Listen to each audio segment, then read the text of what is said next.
Make sure you download the Woodward Sports app in the App Store and the Google Play Store today. Take Woodward Sports with you wherever you go and listen live on your phone or mobile device. Good morning, everyone, and thanks for joining us on the Morning Woodward Show here on the Woodward Sports Network.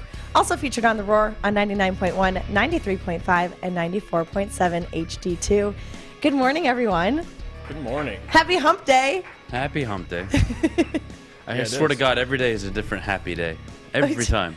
I'm just trying to make it. I already Thursday bought Eve. into your hostility this morning. I yelled at Alex. I think I'm rubbing off on all of you very well. So yeah. I really do think so. One day you're gonna all walk in here just yelling at each other. And be like, yeah, I feel like a proud parent. I swear. You're gonna walk in here one day. One of these days. We're all gonna be disputing dictators. And then you're gonna be like, then I mean, I would mission accomplished. I would retire. I would retire. That's all you ever wanted. Oh man. Yesterday was a really interesting day though. Oh yeah. Brad Holmes spoke with Peter Schrager on the upcoming NFL draft, and let me tell you, we'll get to, if you're bought into this project with Brad Holmes and Dan Campbell a little later, but I just want to speak on how intelligent and how well-spoken the Detroit Lions GM is, and how comforting that is as someone that's obviously watched the team their whole life, and I'm sure all of you feel the same way. So I'll try to maybe speak on behalf of many Lions fans. I can't speak for all, obviously. I can only speak for myself, really, at the end of the day. But I think it's a consensus feeling that this is the guy. This is the GM that can maneuver the salary cap, that can make possible trades. When this team is, let's say, very good, who knows? This is a guy that can scout talent, acquire talent, undrafted free agent talent. Doesn't have to just be through the draft. Right. Oh, man, let me tell you, listening to him speak yesterday, it was just a friendly reminder of just how right of a choice he is, I believe, at least. And I just get more confident in his abilities every single day. Mm-hmm. And it's a breath of fresh air, too, as well. And I think with Brad Holmes, listen, he's not only well-respected around the league, but anybody who's been able to catch the Inside the Den, the newest episode, Brad Holmes, in the whole process of the Senior Bowl, it's not even just about Brad Holmes. It's who he put around him and the coaching staff, only that. But there's just a great crew of guys from top to bottom, and that's coaching staff all the way to front office. So with Brad Holmes making these picks, it makes me a lot more confident, less stressful going into the draft, because you could sit up here and say, yeah, they shouldn't do this or they shouldn't do this. But if Brad Holmes does something, there's no questions. There's less questions because there's a little bit of trust. And it's something that I've struggled to have for a long time as a Detroit Lions fan. But with Brad, you get that sense of trust because he proves it. He finds guys. Last year, they didn't take a wide receiver. Everyone's sitting there biting their nails. When are they going to take a wide receiver? Finally takes one in the fourth round. It's Amon-Ra St. Brown. So I think in 1 year, he's killed it. We'll see how follows up in the draft. But I think he's earned the right to at least have, everybody just, whatever you want, Brad Holmes, we trust you. You've earned it, I think, in your first season. Well, there's that, and there's the way he spoke about their draft process, right? Very thorough. How you evaluate talent. It's not just, and I'll allude to, we have video, of course, of what he said, but, he said there's a lot of smoke going on in terms of what's going to be happening at the top of the board. It's probably the complete opposite of what people actually think. Who knows? I think he might like it a little bit, too. He's like, hey, I think all it's that good smoke. for him. Look, I think there's one definitive outcome for this first round, and that is, I don't think there's a quarterback that can go in the top 2, top 3. I don't see a team willing to make that move. Now, you can tell me, Adam, the Bears traded up for Mitchell Trubisky. Okay, I don't have anything for that. I can't justify that one. But I really do believe that the Lions won't have a trade partner, the Jaguars won't have a trade partner, and it's going to be very difficult for either team to trade back. Because, if you're an ideal, you want to theorize something, ideally the Jaguars trade back and get, a few first-round picks, and then they bolster up their offensive line still, and they have more draft capital. But where's that quarterback that will allow you to trade back? That's not the case in this draft. Matt Corral won't be throwing at the Combine. Combine starts today. Yep. Corral will not be throwing at the Combine. Malik Willis will be. But I think we all know he has a rocket arm. You know when I knew there was problems with this quarterback class? When I read on Twitter, NFL scout Matt Miller tweet and said, I've had more NFL GMs call me about Mitchell Trubisky than any quarterback in this 22 class. Think about that. GMs have called him, an NFL scout, asking him about his evaluation of Mitch Trubisky, not about the quarterbacks in this class. So it says a lot. We talk about Mitch Trubisky, and we like to poke fun, but if people are more concerned about where Mitch Trubisky's future lies than any quarterback in this draft, it says a lot. It does. And whether you think about it or not, I think, quarterbacks, I don't know. It's going to be based on need a whole lot. My question is, when is the last time the Detroit Lions had a GM who could speak so fluently, so precisely, not give away any information in terms of how they're approaching the draft, of who they're looking to target, who a possible, sleeper could be. GMs love to give out information. They love to talk. But when's the last time the Lions had a guy that can speak so clearly, get you on board, speak so highly of his head coach, by the way? When's the last time we had a GM speak so highly of the head coach they were working with? Look, you can be on the, Dan Campbell hasn't proven anything yet. I think that's fair to say. Mm-hmm. I think it's also fair to say, there's something going on at Ford Field. There's something going on in Allen Park. Now, is it a Super Bowl, is it a division win, or is it a complete disaster? I can't predict the future. But what I can tell you is I've never seen a GM in lockstep with a head coach in Detroit like this before. Something's got to give. Yeah. And I think they're going to work well together. Whether or not Dan Campbell is, that hyper successful winner, who knows? He may be the guy that's on board for the next 2 to 3 years while the team gets built and then the next guy comes in. Who knows? Right. But I don't even care about that right now. What I care about is I actually see a GM that can be here 8 to 10 years, minimum. Mm-hmm. Yeah. I am very confident in Brad Holmes. And again, his ability to speak is one of my favorite attributes about him, because how often have we been talking about a GM ever in this town? You weren't talking about Martin Mayhew. You weren't talking, we don't got to bring up Millen for obvious reasons. Yeah. But I think you get my point here. Nobody up. Bob Quinn, no. Yeah, I get what you're Let's saying. just start from the year 2000. Mm-hmm. Brad Holmes is already the most successful and talented GM the Lions have had in the building. In one season. Says a lot. And successful because, there's no success over the past 21 years. So he's already as successful as the rest. And I think draft 1, unbelievable job. Penei Sewell fell into his lap. Great. Sometimes you need luck. Mm-hmm. You hit on Amon-Ra St. Brown in the 4th round. Talent evaluation, baby. That scouting history comes into play. So excited about Brad Holmes, man. Can we all chip in and buy Adam a leather tie with piano keys on it? No. Please no. Please no. I have way too many ties at home. I don't need any more. Slow your roll. All that has happened so far in Allen Park is 3 wins. Look, I get it. But guys, I think you're being a bit ignorant. No, yeah. I was ignorant. It's okay to be wrong a little bit. It's all good. But when I see Brad Holmes talk about Dan Campbell the way he does on camera, in front of players, look, does that result in wins? Maybe it doesn't. But have you ever been more confident about an actual roster being built? Yeah. Where I don't have to worry about a salary cap scenario or letting Ndamukong Suh walk away after his first rookie contract deal for nothing? Mm-hmm. Selecting an Eric Ebron over an Aaron Donald? Do I have to go into this? I don't think it's necessary. He's done a really good job year 1. We're going to see how the combine goes. We'll see how free agency goes, who he's going to sign, re-sign, and we'll move on from there. But right now, I think Brad Holmes has done such a great job. And I really do. That's what makes you respect him even more, is what he's been able to do with undrafted free agents. And him doing that, Jerry Jacobs, I think it was the highest graded corner on the Lions this year, which is crazy to think about considering where he came from. But Brad Holmes' eye for talent makes me even more excited for when the Lions have money to spend, because I don't take Brad Holmes as a guy who, at least so far, is going to dump a bunch of money into people's laps without actually trusting who he's bringing in.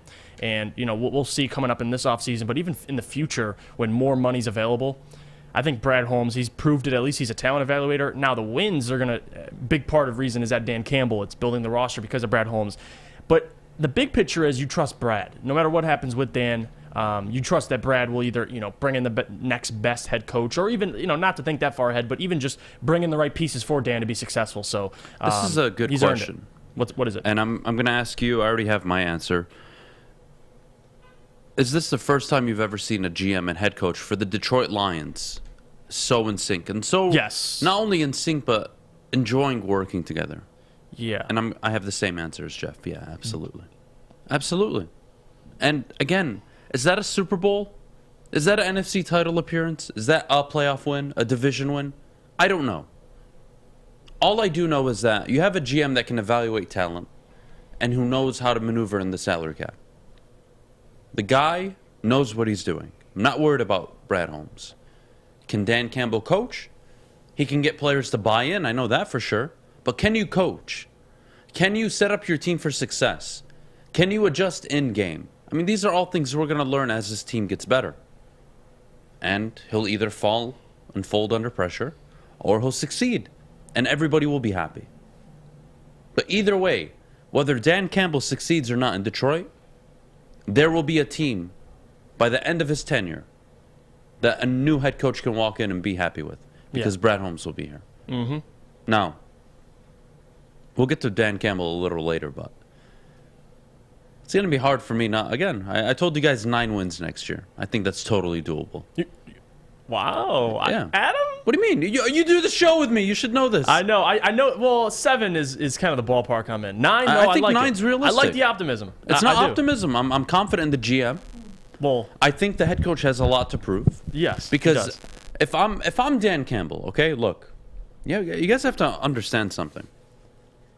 I can't go my first 2 seasons winning 2, 3, 4, 5, 6, 7, 8 games total. Yeah, it's not a thing. No. Look, Zach Taylor, you want to use an anomaly? Be my guest. But you have to understand, he kept his job because Joe Burrow got hurt. What do? You fire the guy who, in 7 games with the rookie quarterback, they look kind of decent, and then they lost every other game without him. That's why Zach Taylor kept his job, and I think they believed in him. And look, if you believe in Dan Campbell and he wins 3 games again this year, that's fine. But 3 games with that schedule is going to be a hard sell for me. Even if you end up getting the quarterback. Like, so many things are going to have to go wrong. I just don't see that happening for the Lions this year. I think they're middle of the pack this year. I really do. Yeah. But we got to go to break, Maddie. When we get back, we got to continue with draft talk. So a lot of people like to talk about quarterbacks. Brad Holmes said there was a lot of smoke up in the air about what would go on in the first round. How confident are we that quarterbacks are going to be selected in the first round? That's the next conversation.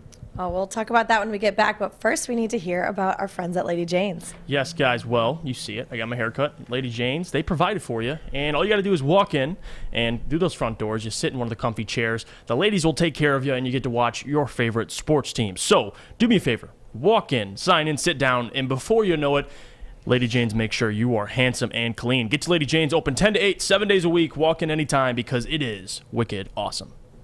Life is full of hard choices. We're here to make one of life's biggest decisions as simple as possible. My name is Christina Gennari, and for over 20 years, I've helped hundreds of families buy and sell homes. We cover all of Metro Detroit and more, from large luxury homes to starter homes. We will work hard to make sure that you get the home of your dreams. So if you're in the market today or even thinking about buying or selling in the future, make the obvious choice. Christina Gennari, the obvious choice in real estate. Visit us at soldchristina.com today. We don't like to brag that we are the toughest sports network in Detroit, but we do have a guy named Darren McCarty on our side. Lemieux and McCarty, who've had a good knockdown drag up. There they go, right on the whistle. They were talking to one another. Woodward Sports. Welcome back, and thanks for joining us on the Morning Woodward Show here on the Woodward Sports Network. Guys, we've all kind of expressed our opinions on the Lions taking a quarterback at the number 2 pick. Is it all smoke for the Lions? For the Lions, it's a hell no. I don't even call it smoke. But I think in the first round, maybe you guys need to understand something. You know, Jeff, a month and a half ago, we talked about why is it so hard to draft a quarterback? And not just draft one, but hit on a quarterback, you know? Mm-hmm. Why does a Russell Wilson fall 2-3 rounds? Dak Prescott, but Mitchell Trubisky is traded up for. You know, why does that happen? Why does Ryan Leaf bust? Why does Joey Harrington bust? And my theory on quarterbacks is you can never go wrong drafting one if you're all in on it. But when you do that, your job is on the line. As a GM, I know the moment I select a quarterback, the fan base is looking at me saying, all right, that's your guy. I want to see him on the field, and he better be successful. Because if he isn't, you're out of town. Yeah. And there's no more, well, the quarterbacks need a year, 2, 3 years. That's not a thing anymore. Justin Herbert walks into the league, lights it up. Joe Burrow lights it up. Even Baker Mayfield had a decent rookie year. Baker freaking Mayfield. And there's Sam Darnold. Like, you can be productive rookie year. You don't need to look like... Look, Trevor Lawrence looked really bad this year. But he was being mauled. So you kind of like, throw it on the side. But he looked good in moments, I guess. You can hang on to that. But, when a Zach Wilson plays the way he did, you got to ask questions. Justin Fields didn't look all that great. Mac Jones, obviously, in the best scenario or situation, that's why it matters. I should say. But the biggest thing for me is I think there's going to be 3-4 quarterbacks taken in the first round. Wow. I just don't think top 3, though. Yeah. Like, we're so used to seeing quarterback. 3 quarterbacks in the top 10 minimum every year. Mm-hmm. I think what you're going to see is the first one comes off between 8 and 12. And that's likely Matt Corral or Kenny Pickett. And then you're going to see one go around 15 and then 21. And I think those are the likely landing spots for those quarterbacks. And you know what?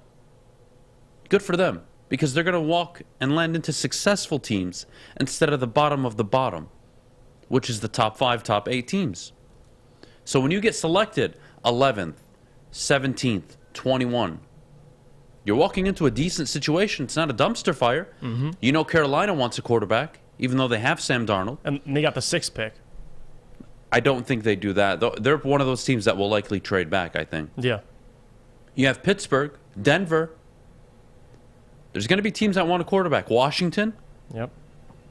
I think quarterbacks go in the first round no matter what, because that's the NFL. You need a quarterback, right? And if you don't have one, you don't have a football team. And that's why you take your chance. And these GMs, you think fans are going to be happy with them waiting another year to get a quarterback? No. You know what? I'm selecting 17th overall this year. Our defense is pretty complete. I have an offensive line. I have a weapon or two on offense. I like my coach. I need to get a quarterback in here. I can't keep doing this. Matt Corral, Kenny Pickett, Malik Willis, whoever they end up selecting, I don't care. But that's why you draft a quarterback. Mm-hmm. Because you don't have a football team, and you don't have a vision for the future if you don't have a quarterback. It's tough to build a roster when you don't know who your quarterback is going to be. And now, Adam, what about the Detroit Lions? The Detroit Lions have Jared Goff, guys. And as much of a critic as I am of him, he's no pushover. He's no bum. He's a good quarterback when surrounded with the appropriate amount of talent that he needs to be successful. And you saw down the stretch, he looked much better. And that was without T.J. Hawkinson. But they had a run game.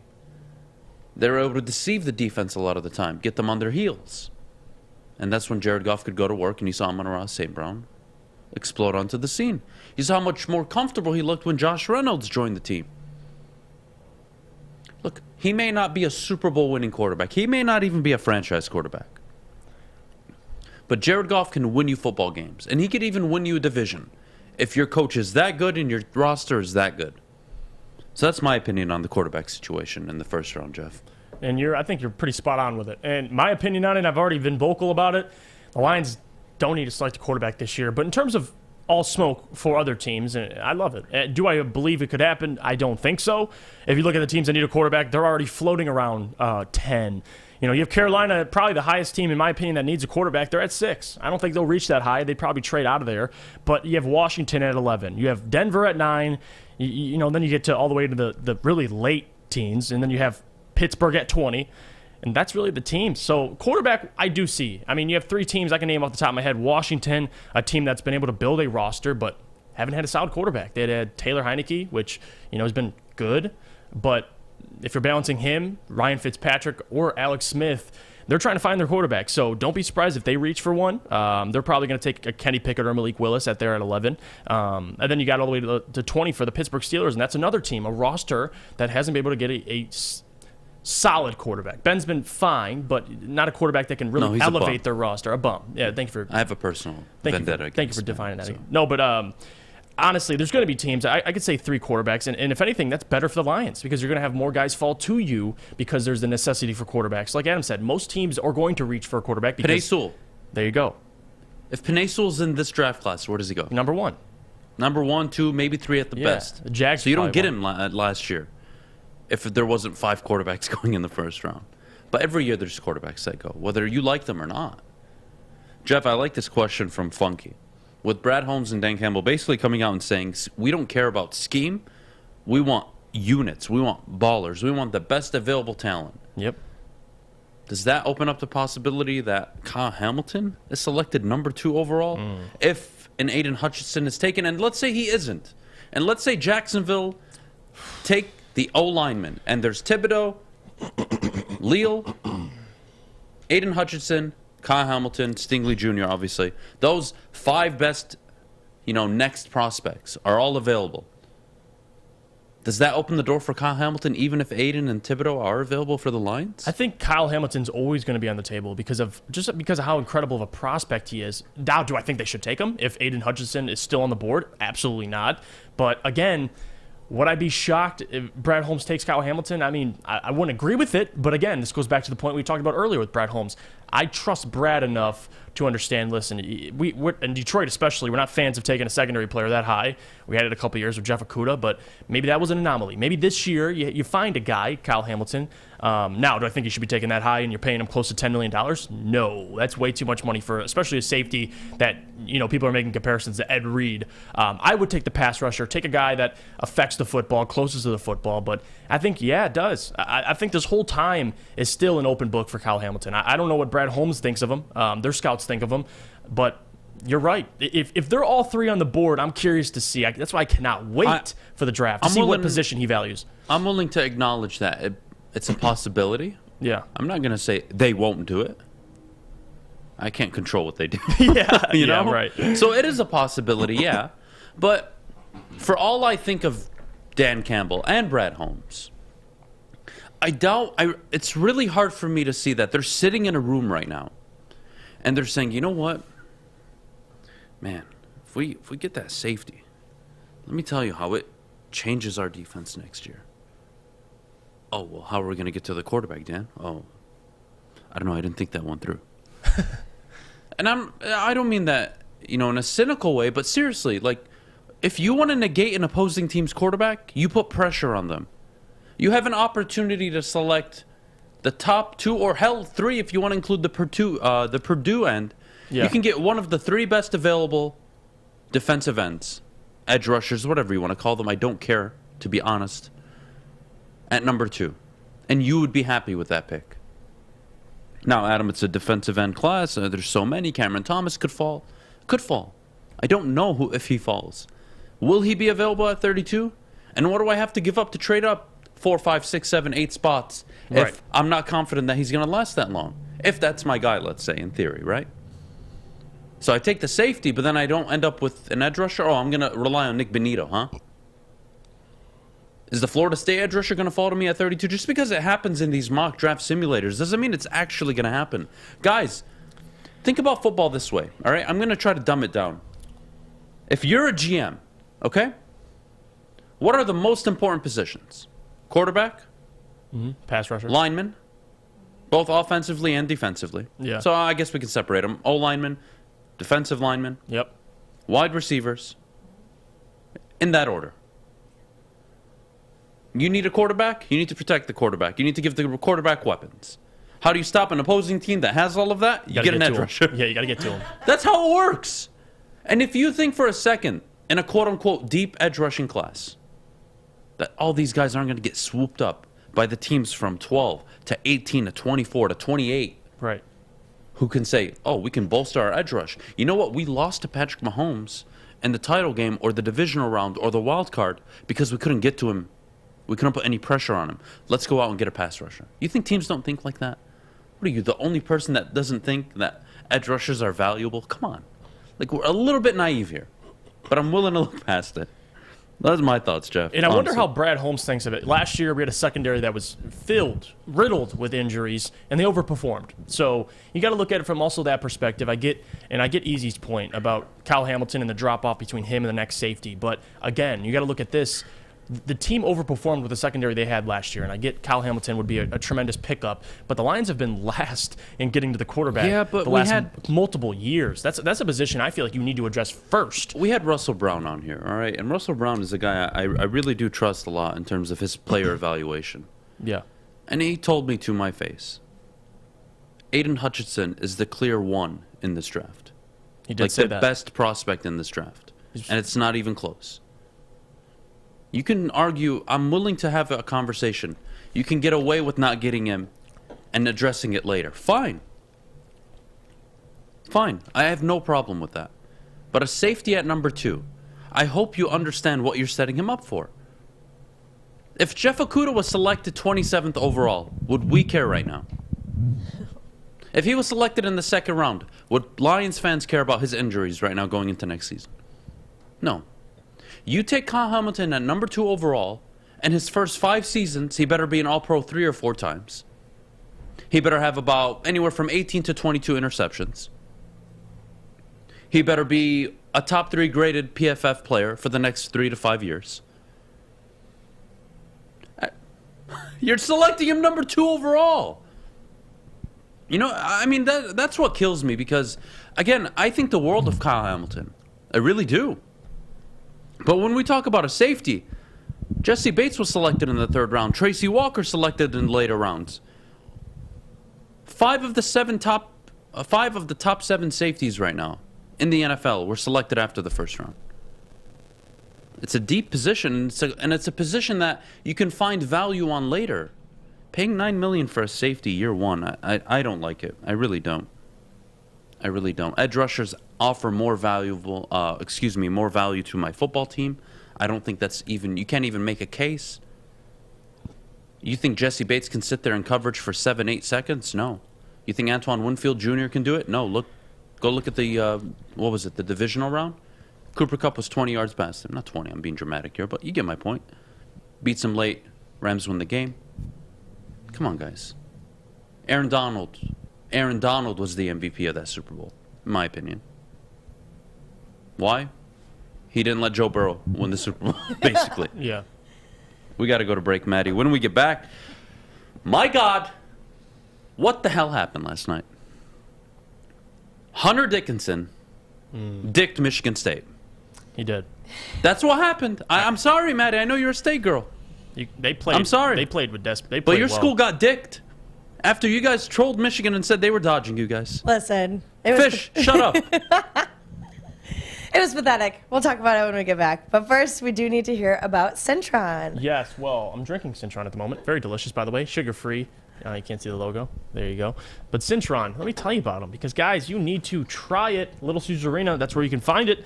And Cintron is a aspirational lifestyle beverage brand with a line of sparkling flavored energy beverages, premium bottled water, and revitalizer shots. Cintron is the official energy drink of the Red Wings, proud partners with the Detroit Pistons, and exclusively served at Little Caesars Arena. If you're looking for premium ingredients, long-lasting energy, balanced hydration, essential vitamins, and great taste, Cintron is your top choice. You can buy online at CintronWorld.com. Use the promo code RedWings10. Save 10% with shipping included. Remember, drink it, live it with Cintron. Hi, my diamonds. It's Crystal with an X. You want to get hot and perfect like me? Here's my super easy routine. Drink at least a gallon of water before you wake up.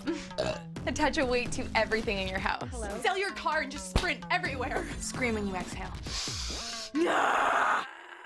Don't follow Crystal with an X. Do your own thing at Planet Fitness with tons of equipment and free fitness training in our clean and spacious clubs. Join now for just $10 a month and cancel anytime.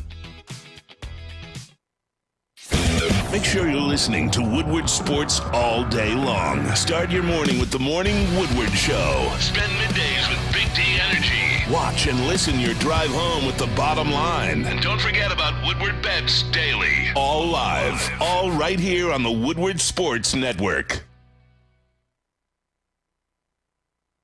Thanks for joining us on the Morning Woodward Show here on the Woodward Sports Network. What a pathetic performance by Michigan State yesterday. They dropped it to Michigan 87-70.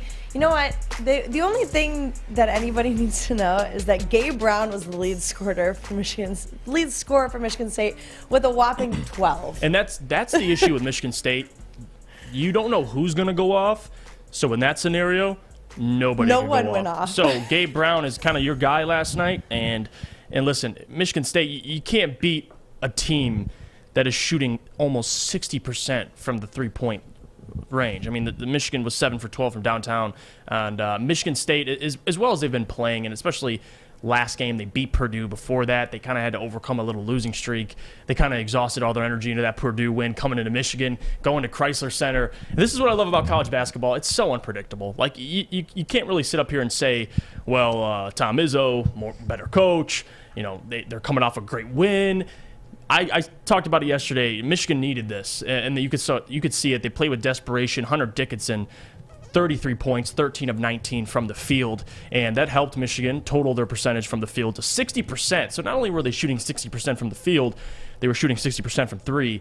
Team was on fire last night. No one could stop them. Michigan State scored 70 points, still lost by 17. So Michigan, they needed the win. I'm curious to see how they respond now that you beat Michigan State. Kudos. But now you have to go and beat Iowa, a top 3 team in the Big Ten. Then you have to go beat Ohio State, top 5-6 team in the Big Ten. So Michigan is still holding on. They're hanging on to their life preserver. But they got 2 really big games coming up, and it's important not to get hung over from this win, because they're kind of both in a similar position. They're not having great seasons. They're both not ranked at the moment. But last night, you got to give credit to Michigan. No Juwan Howard still, and they came out and played excellent. So got to give credit to Michigan. I got to. And I picked them to win, so I got to brag a little bit. Wow. It's crazy. Michigan State. Listen, I got to start. I got to start by giving a special shout out to all the Michigan State people, including Maddie. How does that feel? Honestly, how do you feel? Shit. I know you don't care. I mean, all the crap that was being talked going into that game last night, and that's how you play? Hunter Dickinson was the X factor. You know, who's Michigan State going to body up on him to stop him? And you weren't sure, but, you know, they did a good job of it last time, right? But he put up, 33 and 9 last night? He was the X factor player like we said he would be. Yep. And look, Michigan with the 5 points, I thought that was a bit much. Jesus Christ, should have been 10-12. Holy God. My good, Michigan brought it to Michigan State. I think they've already booked their place in the national, in the tournament. They're done. They're booked. They'll be a 9, 10, 11 seed maybe at worst. They're in 100%. They can lose to Ohio State. I don't care. Michigan are in and Michigan State are in. So thank God I don't have to have this drama anymore. Right. Like, I don't have to worry about, is State going to get in? Is Michigan going to get in? No, I don't have to worry anymore. Thank goodness. Goodbye. Done. And, you know, we haven't brought this up. Jeff, how much of Juwan Howard's outburst against Wisconsin after the game is, I would say, affecting this team in the way they play moving forward? They're now, 2-2 since his suspension? They have one more game, I believe. I mean, I think it doesn't. Or I believe they're 2-1. They're 2-1, Yep. and they have 2 more games left. I think, who am I missing on here? I believe Iowa. Not Iowa. They have Ohio State and somebody else. Illinois. Right? I don't think Illinois. They already played Illinois. I think it's Iowa. I think it's Iowa and Ohio State are left. In that order. And how do you feel his actions? Did it spark the team? Because they're 2-1 with the assistant in. Yeah, because it gives and they have a big win now over Michigan State. It gives them a sense of obviously playing for Juwan. I don't know if it helped them, but it definitely propelled them in a way that players. They mentioned it last game when they beat when they almost came back on Illinois. They kind of mentioned it that Juwan Howard has been sending him texts before the game. I'm sure after the game, he still has been in communication with the team and giving him whatever, a quote before the game, giving him his little 2 cents. So I think Juwan is still around. I think the players still play hard for Juwan, even though he's not there. It's still the same system, same terminology. So not much has changed, but I think, yes, not having Juwan has given him something to play for. And it's crazy to think about it. And I have to talk about it because we can give him praise for beating Michigan State, but the fact that this Michigan team last year, 23-5, made the NCAA tournament, of course, but now following up this year, you have the #1 recruiting class, and you're 16-12, and you could talk about Juwan Howard getting suspended, but even before then, they were collapsing in the middle of the season before Juwan essentially grown man slapped another assistant head coach. But up until then, just how disappointing the fact that they're going to creep into the tournament, like you said, as a 9-10 seed, whatever it is, and the expectations they started with. It is what it is. And we could talk about Michigan State. And Michigan State doesn't have a guy on their team averaging, I think, above 13 points or 12 points. So Michigan has those guys. They just have to put it all together, and so far they're doing it. 2-1. They got 2 big games coming up, a chance to prove a lot of people wrong. And then you get Juwan Howard back. So I'm looking to see how they respond. But, Adam, to get to this point, having the #1 recruiting class and all the drama, it's crazy to think about. I think it's exciting. I really do. And this is really a 10-year changing moment for Juwan Howard. Like, one, he's got to get his act together, right? You can't have another outburst like that. He's already at 2. 3 strikes, you're done. You won't be the head coach at Michigan. You just won't be. And it's really important because if they get into the tournament, they can make a run as a 10, 9, 8 seed. That is very encouraging for me. And if I'm a prospect, I'm looking at Michigan. Man, we struggled. They struggled, but man, they turned it around late. This coach is willing to get fired to make sure his team is motivated and they win basketball games. So, I think it's a good thing for Juwan Howard. Excited to see him come back. Hopefully he doesn't punch anybody in the handshake line. And we'll see, man. It's easier to talk about a team when they're winning, right? Absolutely. It's tough to talk about them when they suck and they're losing like they have been for months now, really. So we're going to go to break. When we get back, my goodness, Dan Campbell, and I'll quote, Dan Campbell has amazing insight and leadership abilities. That's Brad Holmes on Dan Campbell. And my question to you guys after the break is, how confident are we in Dan Campbell as a head coach moving forward? Is he the guy not only for Detroit, but is he going to be one of the top 8, 10 coaches in the league in terms of success? We'll see. Oh, we'll get to that when we get back from break. But before we go, we do need to hear about Guardian Alarm. Yes. Well, we talk about defenses, defensive ends. Well, I'll give you a solid one. Guardian Alarm, because they get it. Good defense out and off the field helps you feel secure. And not only that, Guardian Alarm has state-of-the-art technology that helps you feel safe, all with 24/7 local monitoring. Guardian Alarm has convenient features that lets you check in on your home, control lights and temperatures, even detect smoke or carbon monoxide. It will even let you lock and unlock doors. Call 800-STAY-OUT today. You heard Fish. That's 800-STAY-OUT. Guardian Alarm has been trusted for over 90 years at keeping families safe. Everything that we've hoped for, finally. He's going deep, right side. Oh, that is Edwards out there. He goes up in the air at the goal line. Hey, it's Brandon Edwards here, wanting to welcome the sports marketing agency to Woodward Sports Network, to the family. Glad to have you guys. For the last decade, the sports marketing agency has literally leveraged athletes around issues such as mental health and substance abuse. It's all happening now.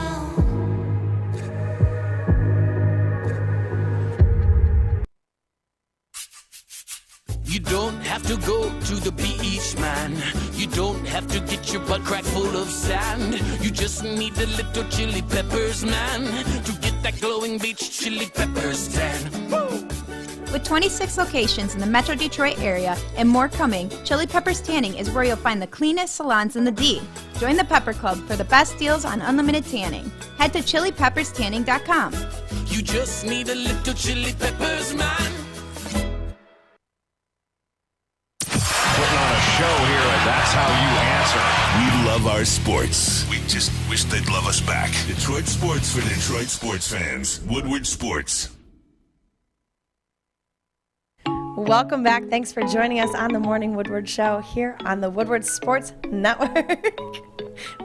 You're dancing again. We love when you dance. I'm always dancing. Just flipping off Nobody the else haters. gets to see it. Yeah, never. It's like you dance and then I say something about it and then they turn to you and you're done dancing. Can't Well, anyways. can't share top secret information with it. I mean, the people have seen Those it. dance moves are for the wife, you know what I mean? Like, I get it. And Jimmy G. Yeah, and Jimmy G. And for you guys, but anyway. Well, we have a special video of Dan Campbell that we want to share with y'all. So, Alex, do you have the video for us? I think if anything, these guys know, and anybody that wants them to come into our building, if you want to know what we're about cutting it loose. we're going to be aggressive, and we don't cower from anybody. We respect all of our opponents, but we don't fear any of them. And so if you want to come to Detroit, you're going to be gritty, and you're going to be with a bunch of guys that freaking love the game. They're going to give all their heart and soul, and we're going to cut it loose. So that's what we're about, and that's what they know. We're going to cut it loose, he said. I mean, look, that's nice and all. You got to win games, right? I mean, yeah, that's real nice. Don't get me wrong. I mean, I would play for him. I'd run through a wall for him, but that's kind of what's going to lead us into this next topic here, which is how confident are you in Dan Campbell and that he will work out? And Jeff, my understanding of Dan Campbell is he's not just the rah in your face coach. I actually think he's much smarter than people will give him credit for. Definitely. And he changed my mind on him when he was willing mid-season to cut ties with Anthony Lynn. That was a leadership move, which I totally respected, even if it didn't work out. The fact that you're willing to make that type of decision 6 months into your coaching tenure. Yep. 10 out of 10 for me. And not only did he make that decision, they actually got a lot better. And Ben Johnson clearly proved himself, and now he's the OC. There have been so many leadership factor, qualities, promotions, decisions that have been made by Dan Campbell. I know they don't have anything to do with winning games right now. You can point out 3 wins all you guys want, but I'm seeing it from a different lens. And it's a lens that I see with Sean McVay and with some of the other coaches around the league where they're able to really put together a good coaching staff. The players are bought in. Mm-hmm. And I think Dan isn't going to have I don't think he's going to have a hard time getting players to buy in. His next evolution, his next phase as a head coach, obviously to win games, right? But to have an identity for this football team. And maybe that's his identity. You know, we're never going to quit, never give up. I mean, that's what you saw year 1. Yeah. Even though they're a 3-win football team, they had no quit in them. Okay, but having no quit doesn't win games, right? We need to take this next step. And for Dan Campbell, I'm actually really excited about this year because I'm going to get an offensive coordinator I'm very confident in. I'm going to get a head coach who I know can lead men. So I'm not going to have to worry about, does the locker room respect him? Does the locker room understand what's required of them? I think he holds a much higher standard than most coaches have in Detroit Lions history, especially the last few coaches. So, you guys want to ask me about my opinion on Dan Campbell? What are we, a little over a year now into his tenure? The theatrics before the season, before a game was played, you know what? Maybe overreacting to it, sure. I don't care at this point. Because what I've learned to see, and what I've come to understand, Jeff, is he's actually an intelligent guy. And he's the definition of a leader. Mm-hmm. And I think he's building a really good coaching staff. I think he's got a GM that's going to build a very good roster. And it's tough for me to see them not succeeding now. I think the only thing standing in their way is if Dan Campbell can't take that next step, which is right now he's a total leader. Everyone's bought in. Smart dude. But can he take that next step where he becomes, you know, I don't want to say an innovative coach, but I want to say a guy that's developed. Somebody that can lead a team, have a conversation with the offense and defense, have an identity, and deliver consistent winning football. That's Dan Campbell's next step. And to be honest with you guys, I've never been more confident in this guy. And every day I become more confident because of not only what I hear, but what I see really matters. And I hope you guys understand, when I see the leadership moves, I think that alone should really open up your mind a little bit to where this team is going. I really mean that. And I think, can it work with Dan? Absolutely, it can. It really can. But the big thing for him is, can he take that next step? He's got the OC. He's got the defensive coordinator. He's got a great coaching staff.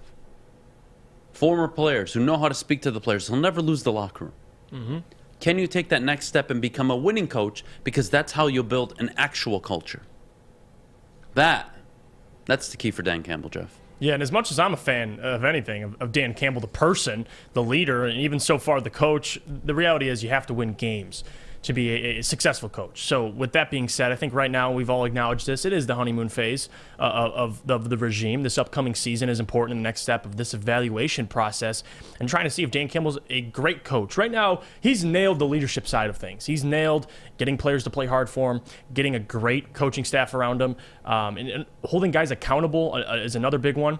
So those types of things, Dan has already exceeded expectations. I think where Dan needs to step up is the wins and losses. And I think you can compare Dan. Dan can work out. He can be a successful head coach because if you look around the league, when you hear Taylor Lewan talk about a guy like Mike Vrabel, those things, I think there's similarities, but the thing that Mike Vrabel brings that I think Dan is slowly starting to learn is he brings a schematic advantage from week to week. Mike Vrabel, former player, of course, but a guy that is very high on his X's and O's and somebody that has a similar personality to Dan Campbell, but, Mike Vrabel is a little more developed in terms of they won the AFC this year. So with Ryan Tannehill at quarterback. So I think Dan Campbell can do those types of things. I think it starts off with Dan this year, and you've already seen it, him growing last year, firing Anthony Lynn, taking over the play calling duties, the offense actually getting better with Dan calling plays, and then you had Ben Johnson, him promoting Ben Johnson. Like, there's been a whole line of events that have told me I'm confident with who we have at head coach. I just think it's important that Dan has to take that next step, and you're going to approach a division next year with or without Aaron Rodgers, and you're hoping that Dan eventually gets to that point, because I love the coaching staff around him. I love Aubrey Pleasant. I love Aaron Glenn. I love Ben Johnson. But I want Dan to get to that point where he goes into a week-to-week game and there's a schematic advantage he provides. And I think there is a time where he can get to that. And I think right now he's slowly getting to that point where he's getting better. He's getting more familiar at what he's doing. For the Detroit Lions, he's getting better at it, being a head coach. But as of right now, I think we just have to look at the facts, and the facts are all we have is 3 wins this season. So you have to build on that. You can't go out next year and win 4 games, and we could sit up here and say, man, Dan Campbell, the way he speaks, man, I love it. Because it just doesn't sound the same. You have to win games. And this first year, we knew it was going to be a lost year, but what happens next year when you're expected to win 7 to 9 games? Things change, and the honeymoon phase might come to an end if you fall short 5-4 games. Then everyone's looking at Dan Campbell like, what's going on? And as of right now, I got confidence in Dan. I think he's earned the respect of especially all Detroit Lions fans, because it was an overcorrection of who we had before Dan, and it's been great. So Dan, hopefully he can continue that success. Hopefully he can continue to build and be a better head coach, and maybe he can eventually get to those Mike Vrabel points and he can win a division. So I think the jury's still out on Dan. I don't think anybody knows if he can be a head coach or he can't, but this year is big for him. Let's see if he just steps up in all categories. Look, if they win, let's say 6 games, I don't think anyone's complaining. And again, I always compare him to the Schwartz evolution, right? With Schwartz, what was it? I believe it was 2 wins, 6 wins, 10 wins, right? And with Campbell, if it's 3 wins, 6 wins, and then 10 or 11, well, no one's really saying anything. People are... See, in the NFL, all it really takes is 2 years, sometimes even 3 to turn it around. You can turn it around pretty quickly, especially when you're picking that high in the draft every year. And that's what the NFL is made for. It's made for parity. And I'll just reiterate it one more time, because I truly believe it. I've never been more confident in a head coach in my lifetime than I am in this moment with Dan Campbell. Yeah, I would agree. More than ever with Schwartz. More than ever with Caldwell. My head was underground when Patricia was here. I didn't want to show my head. That was a disaster hire. We don't need to acknowledge it. That never happened, actually. You know what? That never happened. I don't remember. Yeah. What happened? Who? I don't know. Jim Caldwell was fired. I don't know what happened after. But we have Dan Campbell now. We'll just plug in. God, I can't believe... Like, look, you can hire the wrong coach, but the fact that it went that sideways, that fast, Jesus Christ. But anyways... I hope I'm communicating this correctly. I mean this, like, I'm so serious. You can look at Mariucci, Marinelli, Mortingweg, doesn't matter who. Caldwell, Schwartz, Patricia. I don't think there's ever been a guy that I trust in terms of leadership qualities that's going to hold himself accountable and his football team accountable more than I think this coach can. Now, again, we're comparing Dan Campbell to a bunch of losers. So, is that saying much? Maybe not. Maybe it's not saying much. But I think if you're a Detroit Lions fans, you have to be confident. You really do. You have to be confident in this guy. I'm telling you, the leadership move to get rid of Anthony Lynn mid-season. It's big. And then it works out. And then you promote the kid and make him an OC. Guys, what has been behind Mike Vrabel's success? Who comes from Mike Vrabel's People OC forget tree? Matt LaFleur was an Who OC. else? Arthur Smith. 2 head coaches now. Yes. Arthur Smith and Matt LaFleur, both OCs for the Tennessee Titans. It's not like Mike Vrabel was there doing it by himself. Yeah, he's the leader. He's the rah-rah guy, but he's also very competent on defense. Right. And I could argue Dan has that same mentality, that same quality, but maybe a little more leaned on the offense instead of defensive side. Yeah, just because of But now former he's player. got Ben Johnson, and I am such a believer, and I know you are too. Yeah. And then you have Aaron Glenn, who I think did a hell of a job given what the hell he had to work with. Mhm. And clearly he can coach up talent. Look at the undrafted free agents that played for him. And they got guys coming down the pipeline, too. Guys, I'm telling you, this coaching staff can really get it done. Yeah. You know, you may not like what I said before last season. Get over it. Get over it. You need to earn this kind of talk. You need to earn this kind of is it complimentary talk? I don't know. Yeah, that would be what it is. You want to earn. The only way you get talked about in a good way is by earning the trust, by doing something. See his vision. And the fact that I'm seeing something, and this is something I haven't seen in Caldwell, Patricia, Schwartz, none of them. This never existed. This was never a thing. This was hire the brother-in-law as coordinator. Yeah. This was hire my buddy at OC. This was let a really good DC walk away, for nothing, to take the same job somewhere else. That's what the Lions have been. And how much credit you want to give to Sheila, Dan, I don't care this morning. I really don't. What I do know is I think you have a head coach that gets it. And I think he's smarter than we believed him to be originally. And again, he was so busy being a media, what's the word I'm looking for? He was such a quote machine. Media darling. That you fell in love with the idea of, he delivers quotes every week. Yeah. But you never got to see the football side of him up until he got rid of Anthony Lynn. I'm telling you, in that moment, changed my whole perspective, and it really changed how I looked at him, how I thought of him, and I couldn't be happier right now. I really couldn't. And I think they're going in the right direction. And we talk about the leadership quality. I think the most important thing that stood out to me is when he got these guys to come to Detroit and be coaches. Aaron Glenn, obviously, and Ben Johnson, guys like that. I mean, Ben Johnson was already here, but he was with Ben previously. So those relationships, and guys respect him enough to come over here, and you have the John Dorseys of the world now a part of the organization, which is great. And even down to the coaching staff, Aubrey Pleasant, Aaron Glenn, these guys, it's great. Deuce Staley, of course. So guys flock to great leaders, and you're starting to see that with the Detroit Lions. More and more guys are starting to fall a little more in love with Dan Campbell and just him as a person, him as a leader. So hopefully the wins can get produced, but until then, I think everybody should be sold on the product they're getting to see, although the wins aren't necessarily there. I think next season, the only way you buy out completely is if it's a disaster. Other than that, like you said, if it's 6 wins and they're playing hard like they did every game this year. What do you tell fans that don't want to get burned? They're not ready to put all their trust into Brad Holmes or even Dan Campbell. What gives you the right? That'd be my, what would give you the right to think this needs to be right? Well, because it's only been 1 year, right? So they want to see another draft. They want to see another offseason. That's fair. That's fair. If you want to see another draft or two by Brad Holmes, that's completely fair. I think people that get their expectations so high, I like to say just check yourself, because you're a Lions fan. So, like, the expectations from being a Lions fan, okay, we had Jim Caldwell, took us to the playoffs. Jim Schwartz took us to the playoffs once. But other than that, you have no real expectations. Your expectations now should be in the future to eventually win the division, eventually win a playoff game. So you're hoping this is the right regime. So until then, until I'm proven otherwise, I'm done out. hoping.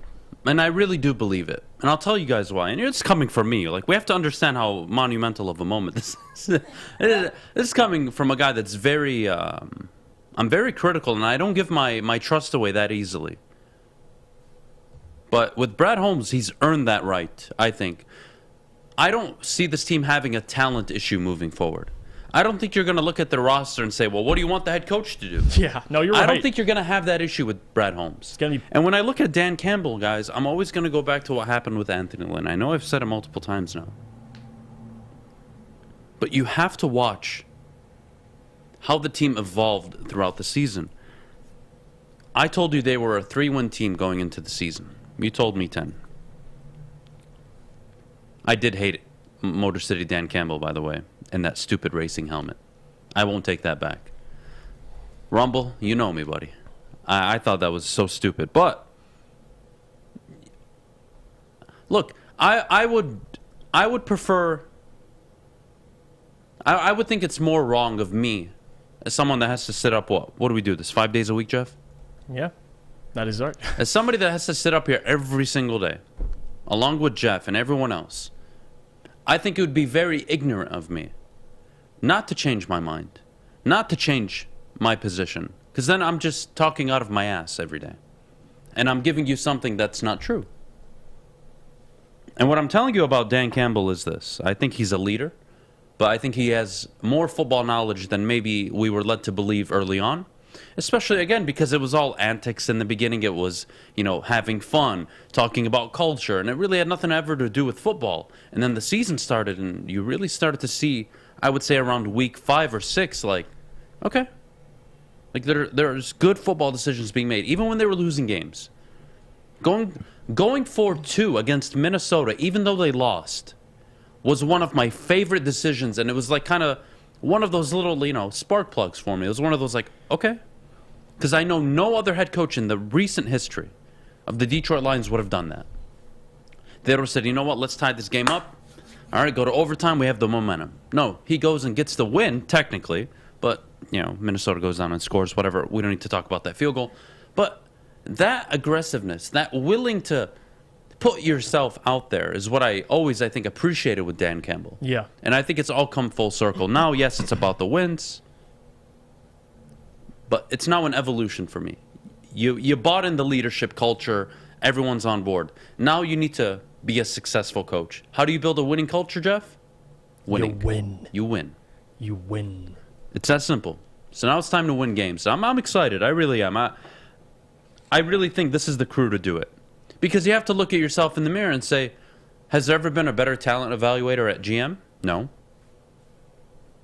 With a more proven resume? Even forget last year. I was going to say, his resume in general. His resume in general is much more proven than any GM you've had in the last 25, 30 years. Okay, the head coach. No head coaching experience. Okay, fine. No coordinating experience. Really bothered me. But you know what? Leadership qualities. And I'm not just talking about kumbaya. I'm talking about real man leadership qualities. Yeah. Hey, I hired you to be my OC. You're done after week 7, 8. We're going to put this, you're going to stay in the back. You're going to help us develop a game plan. Ben Johnson and Deuce Taylor are going to help me. And I'm calling plays moving forward. And it worked. Takes a football guy to do that, if you ask me. Maddie, we got to go to break. Top of the hour coming up. We got to talk about how confident are you in Brad Holmes moving forward. Obviously, I've given him a lot of praise, and so has Jeff. But how confident are we now that he's going to be in a position where he's going to be selecting mid-round in the coming years? He's going to have multiple draft picks. He has 4 first-round picks in the next 2 years. Think about that. That's 4 starters. 4 potential, I could argue, Pro Bowlers. Who knows? He's got a lot coming up for him. I'm excited for him. Well, we'll get to that when we come back from break. But first, we need to hear about Gypsy Vodka. Guys, Gypsy Vodka. Did you have some this morning? I did. You're going to get me kicked off air, just so you know, when people find out. Anyways, Gypsy Vodka, the smoothest and best tasting vodka on the market, gluten-free, Michigan's vodka, locally owned and operated up in Petoskey, Michigan. I couldn't be more of a fan of Gypsy Vodka. Ask for it by the name of Gypsy, of course, and as always, please drink responsibly. Hi, I'm Kay Cunningham. Working with Hall Financial to purchase my first home was easier than I could have ever imagined. They treated me like family from start to finish. Find out for yourself at callhallfirst.com.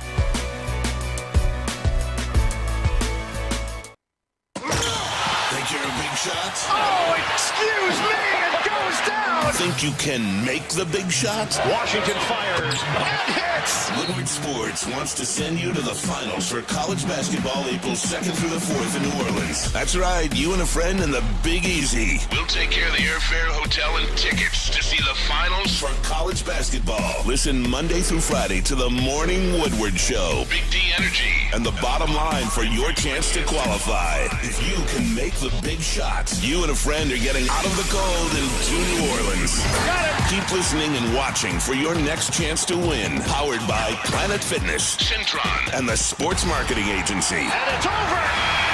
Anything can happen in March. Welcome back. Thanks for joining us on the Morning Woodward Show here on the Woodward Sports Network. Also featured on The Roar on 99.1, 93.5, and 94.7 HD2. Had a lot of football talk this morning. Had a lot of talk about both the GM and the head coach, but how confident are we in Brad Holmes? I think it's fair to ask for more of a sample size, but in reality, though, like, you have to be confident in who's selecting for us. I mean, you already alluded to it last segment, talking about him being the best talent evaluator we've had for the Detroit Lions. And if you don't want to just believe it forefront, you look at the Rams and their recent drafts. And I know we can go through it all day, but the thing that impresses you the most is the Rams' ability to find starters. And I get Les Snead as the GM, but Brad Holmes was a part of that scouting department. He was a big reason why they were able to find guys like Cooper Kupp in the 3rd round, finding guys like, this is their 2020 draft. I'll just read it off for you. And this is ridiculous. They didn't have a first-round pick. They found Cam Akers, Van Jefferson, and Terrell Lewis and Jordan Fuller in that draft past the 2nd round. So those are 4 starters. Like, they have shown again and again that these guys are able to find starters without having a first-round pick. So you're telling me you're going to give Brad Holmes 2 first-round picks this year, 2 first-round picks this year, and a first-round pick every year after that until he decides to trade it away for somebody. But until then, he's got first-round picks. So, and even if that, go beyond the first round. Let's just talk last year, 4th round. Amon-Ra St. Brown. You're able to find guys like, Levi and Aleem, guys that we're not really sold on, but they played great last year. Iffy, we didn't really get to see a whole lot of him. So I think there's a lot of room to grow, and there's a lot of more talent that's going to be available for Brad Holmes. He's got an eye for it, and he's shown it with his years with the Los Angeles Rams. I just think you have to watch, because Brad Holmes did one of the hardest things you can do as a GM, and that's hit on a 7th pick, and he hit it. If Penei Sewell fell to him, and all the talk about Micah Parsons, he stuck to his will. He had Penei Sewell ranked higher. He took Penei, and it worked out. So I have trust in him. He's proved it thus far. And any Detroit Lions fan that thinks that Brad Holmes, you aren't completely sold you aren't completely sold on Brad Holmes. I think it's fair, but you got to think more ahead. And for that reason, I want to show you a video. Alex, if you have the Brad Holmes at 52 seconds, I want you guys to see this clip. I know he's probably seen it on Twitter, and give me your thoughts on it. You can play it, Alex. Here. You guys won 3 of your last 5 games. There's a lot of positivity coming out of Detroit. You've got the number 2 pick, the number 32 pick as the Rams pick, and then the number 34 pick. As you approach the combine, where are you guys as far as the draft goes? And is this where things start happening, or are you guys already done a lot of the work? Yeah, well, we're in a much better place now than we were, let's say at this point a year ago. But I will say it's very, very exciting. Now, I would say there's a lot of smoke around right now. Yeah. Like, it's still, we gained a little bit of clarity with the Senior Bowl. Hopefully we're not selected to coach the Senior Bowl again. Don't want to be back there. But like you said, the season ended off on a good note. Winning 3 games is not good enough still. We want to be better. But we got some clarity at the Senior Bowl. We'll get more clarity, more questions answered this week here at the Combine. And, as the process goes along, that smoke starts to clear out a little more. But you got to just tackle each phase of the process and get clarity. There's obviously needs on. That's what I respect most about this man. Look at how thorough Brad Holmes is. Like, he doesn't give too much away. He says, listen, we did our work at the Senior Bowl. We're going to continue to do our work here before the draft.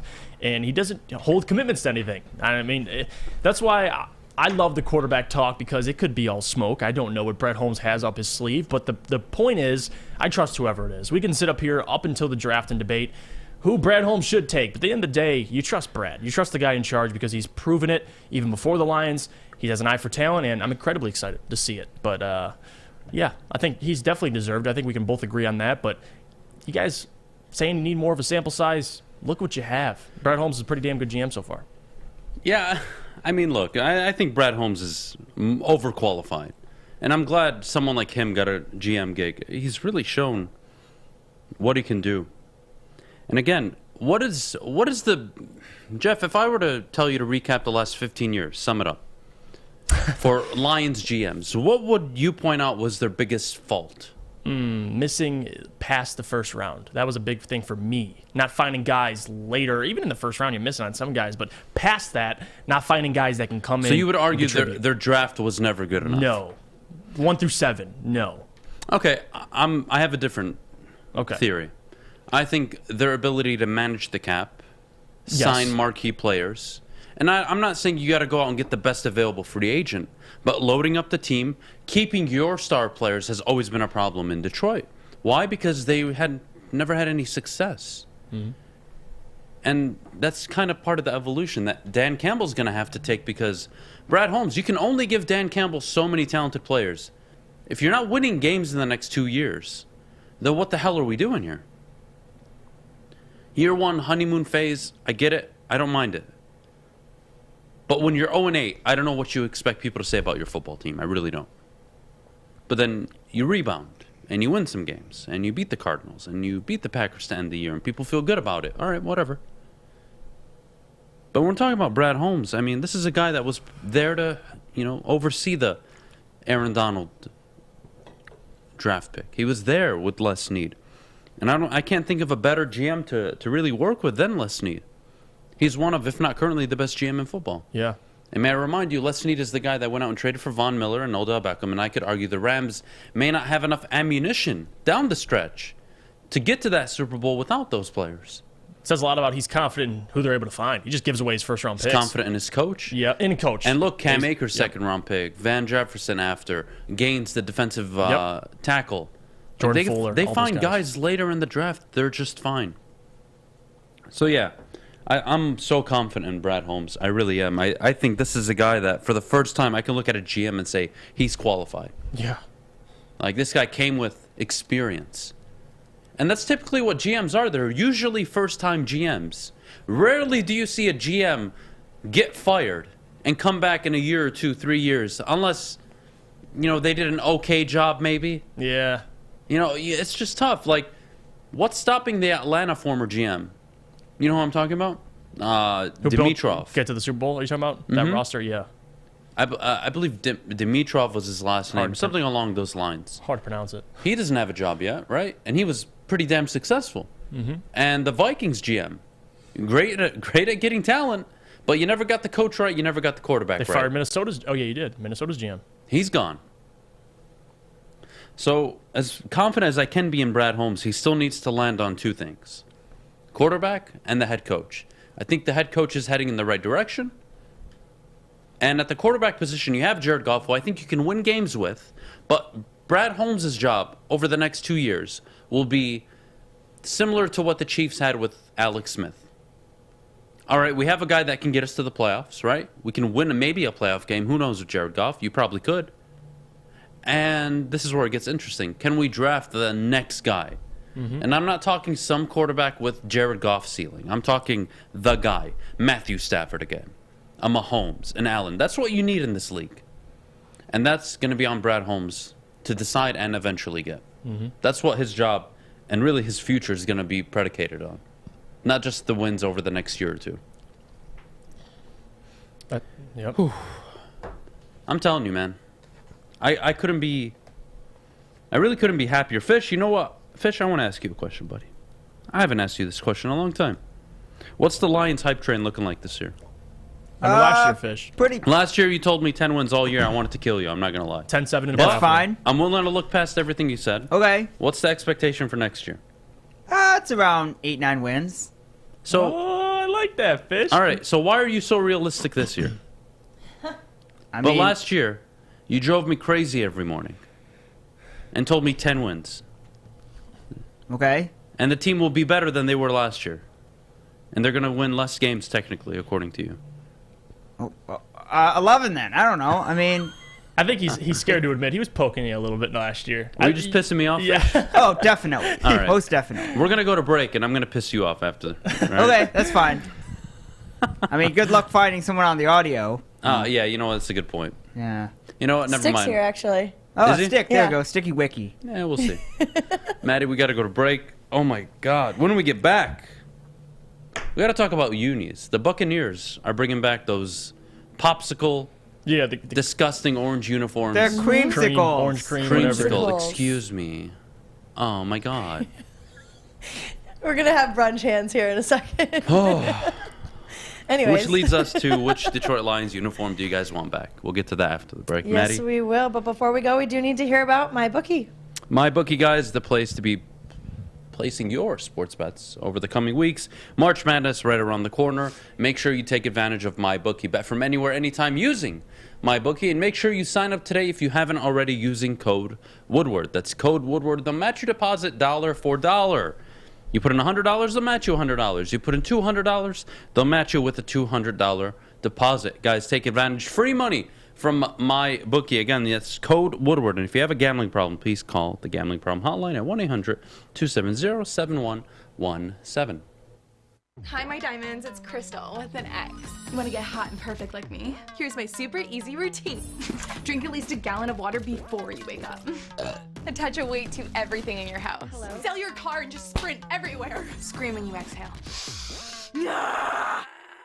Don't follow Crystal with an X. Do your own thing at Planet Fitness with tons of equipment and free fitness training in our clean and spacious clubs. Join now for just $10 a month and cancel anytime.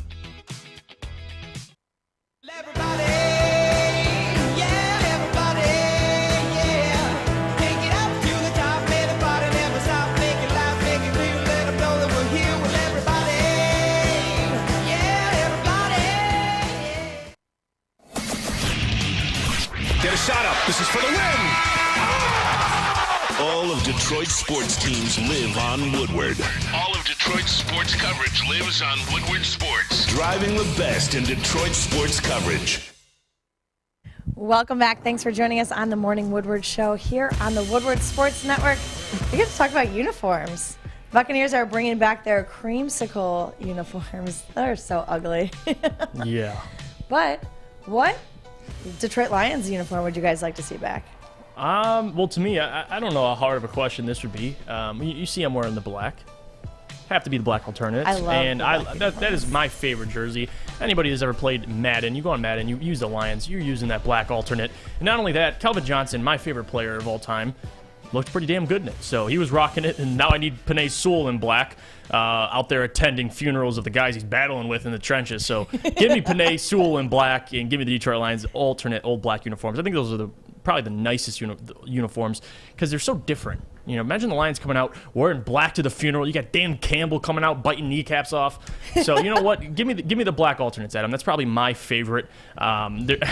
People, I know the people like to talk about the teal and the Pistons, and during those times weren't the most successful years, and you could probably argue the same thing for those black alternates. But at the end of the day, when have you seen success? So give me the black alternates, and maybe you can rewrite that history a little bit. And what a greater year to bring those back. So for me, it's an easy question, black alternates. What about you, Maddie? I like the black alternates Okay. as well. The blacks are always my favorite. They just look so nice. The blue just sticks out. It looks good. It looks tough. Oh, yeah. That's well, what the we're here material of the jerseys now are different, right? So yes. I haven't seen anybody put out like a mock of what the black unis would look like given With the current the new- texture. So I do want to see that.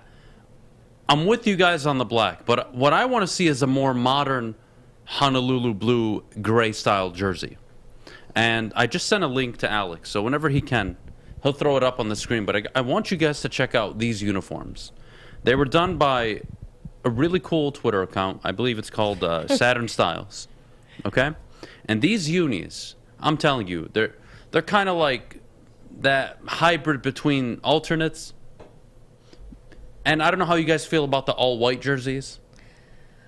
I know that's like a big thing with fans. They're like, oh, who the hell wears all-white? It's a love-hate. I think it's kind of cool. I kind of like the all-whites, but that's just my personal taste. I don't mind the black unis. I like our light grays that we have. Like The if we light did- grays? Yeah. Like if we my did- favorite Lions jersey ever, which they always do, is the gray helmet, no logo, on Thanksgiving Day. That is Yeah. the all-time greatest uniform. I wish they could wear that every single time. Obviously, they can't. But that, for me, is the greatest uni.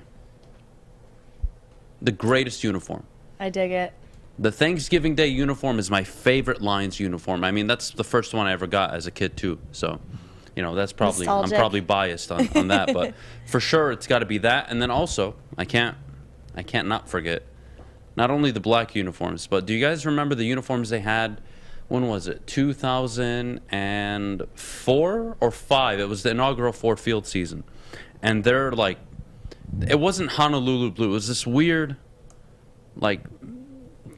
I don't even know how to describe their uniforms. I have to look it up. I mean, regardless of the point, Alex, do we have the modern jerseys up or available or not yet? Almost. All right, I'll give it a few minutes. Fish, what's your favorite Lions jersey, buddy? The all blue ones are pretty sweet. All blue? Yeah, they're pretty cool. What do you think of the all whites? They're road uniforms. They're good. That's it? They're Well, good? they're fine. I'm a big fan of like the matching top and bottom. So you like the all blue, all gray, all I like white? the crayon. Mm-hmm. Give me the whole crayon.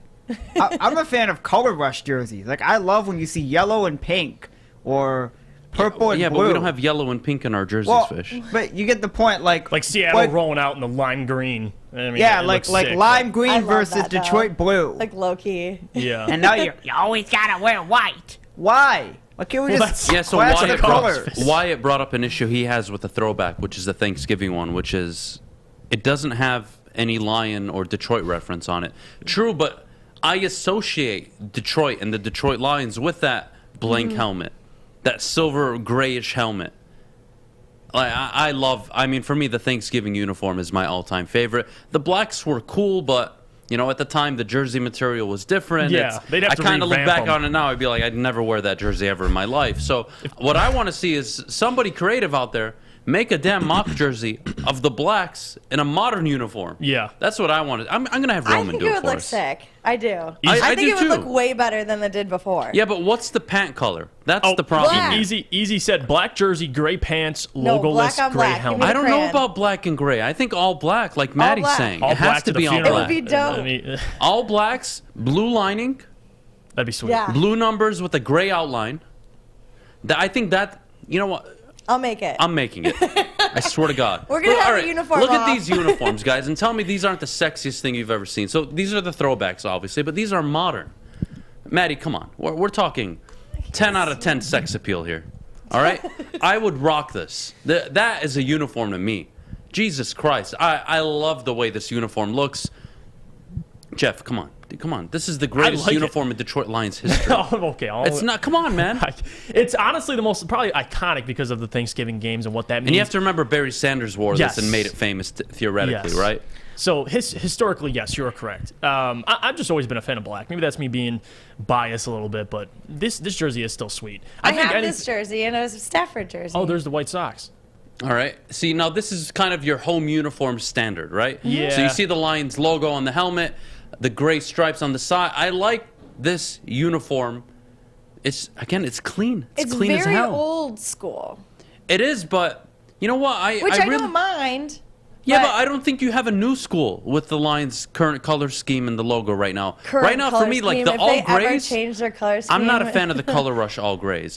I'm not. Yeah, I I'm don't not think that's crazy a about good them either. look. And I don't like the gray that they use. I think the gray they use is kind of ugly, to be It's honest. like a it's almost like a brown gray, if you will. It's kind of like a weird. Mm-hmm. Oh my goodness, look at this. Oh, I now, like now that. this, I like that as a an lot. away uniform, I could rock with. That'd be sweet.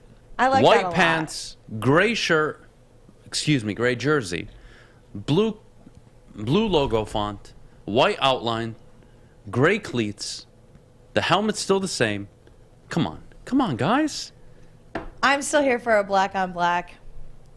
All black everything.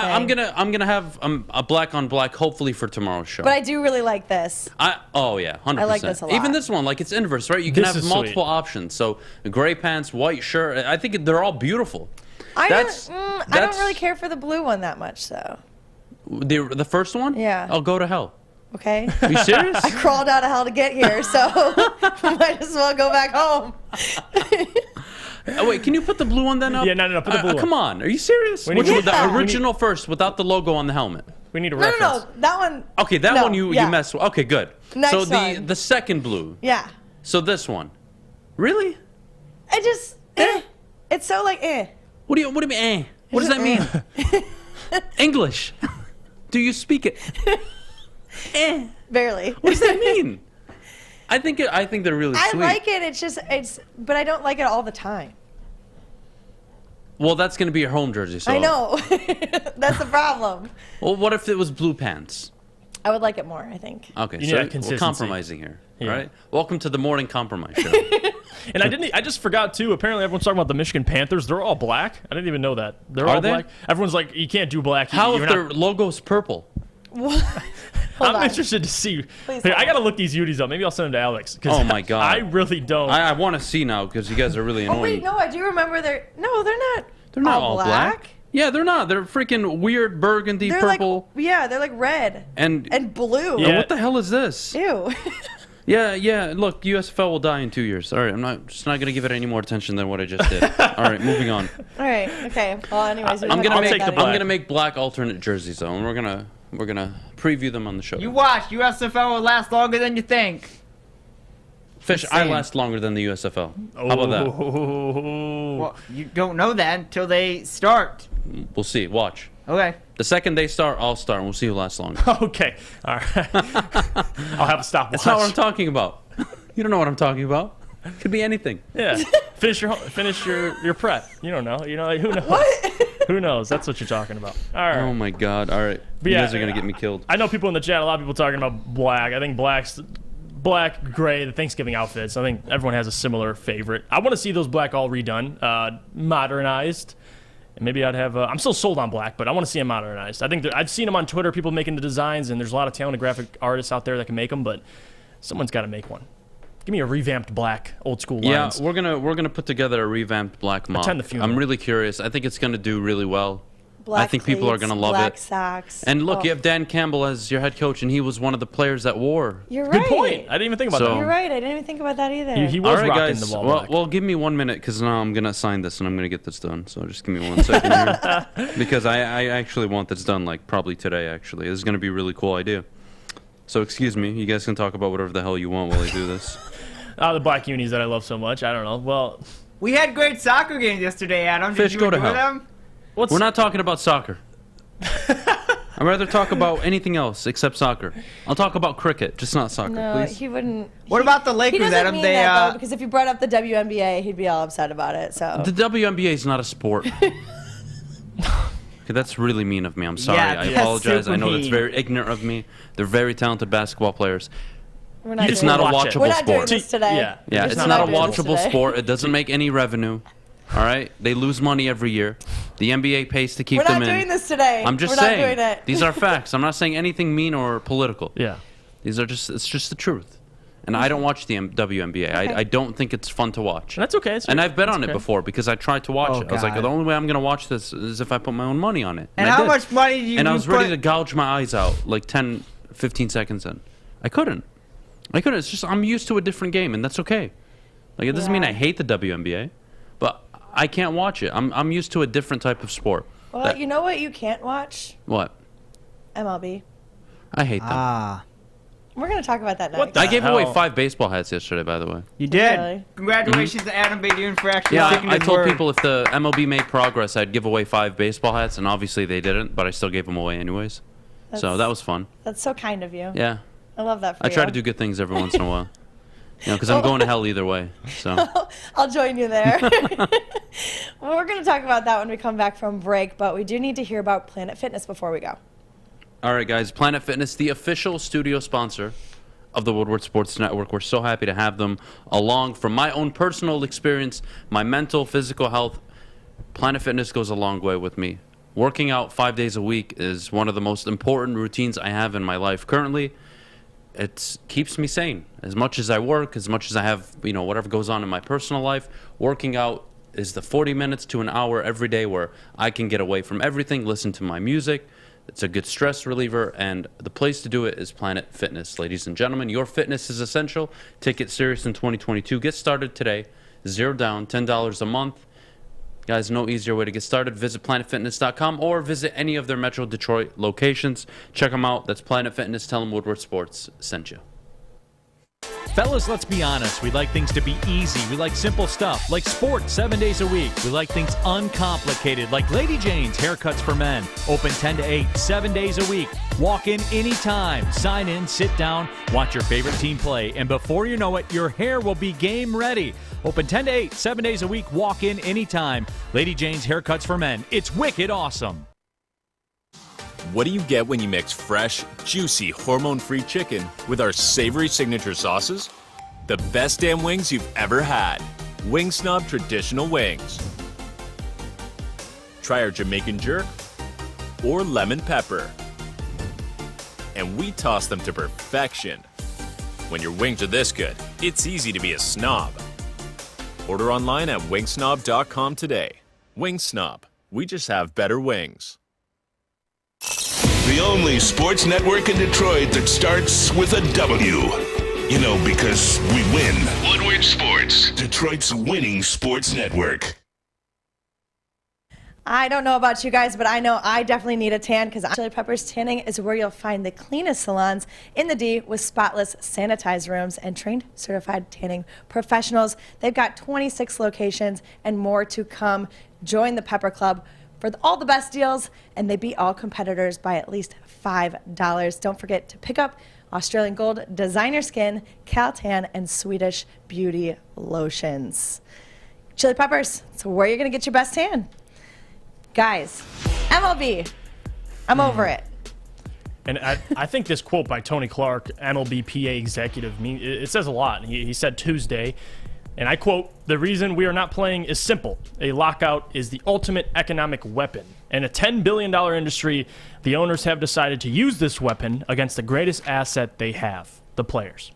And that's the MLB PA executive, Tony Clark.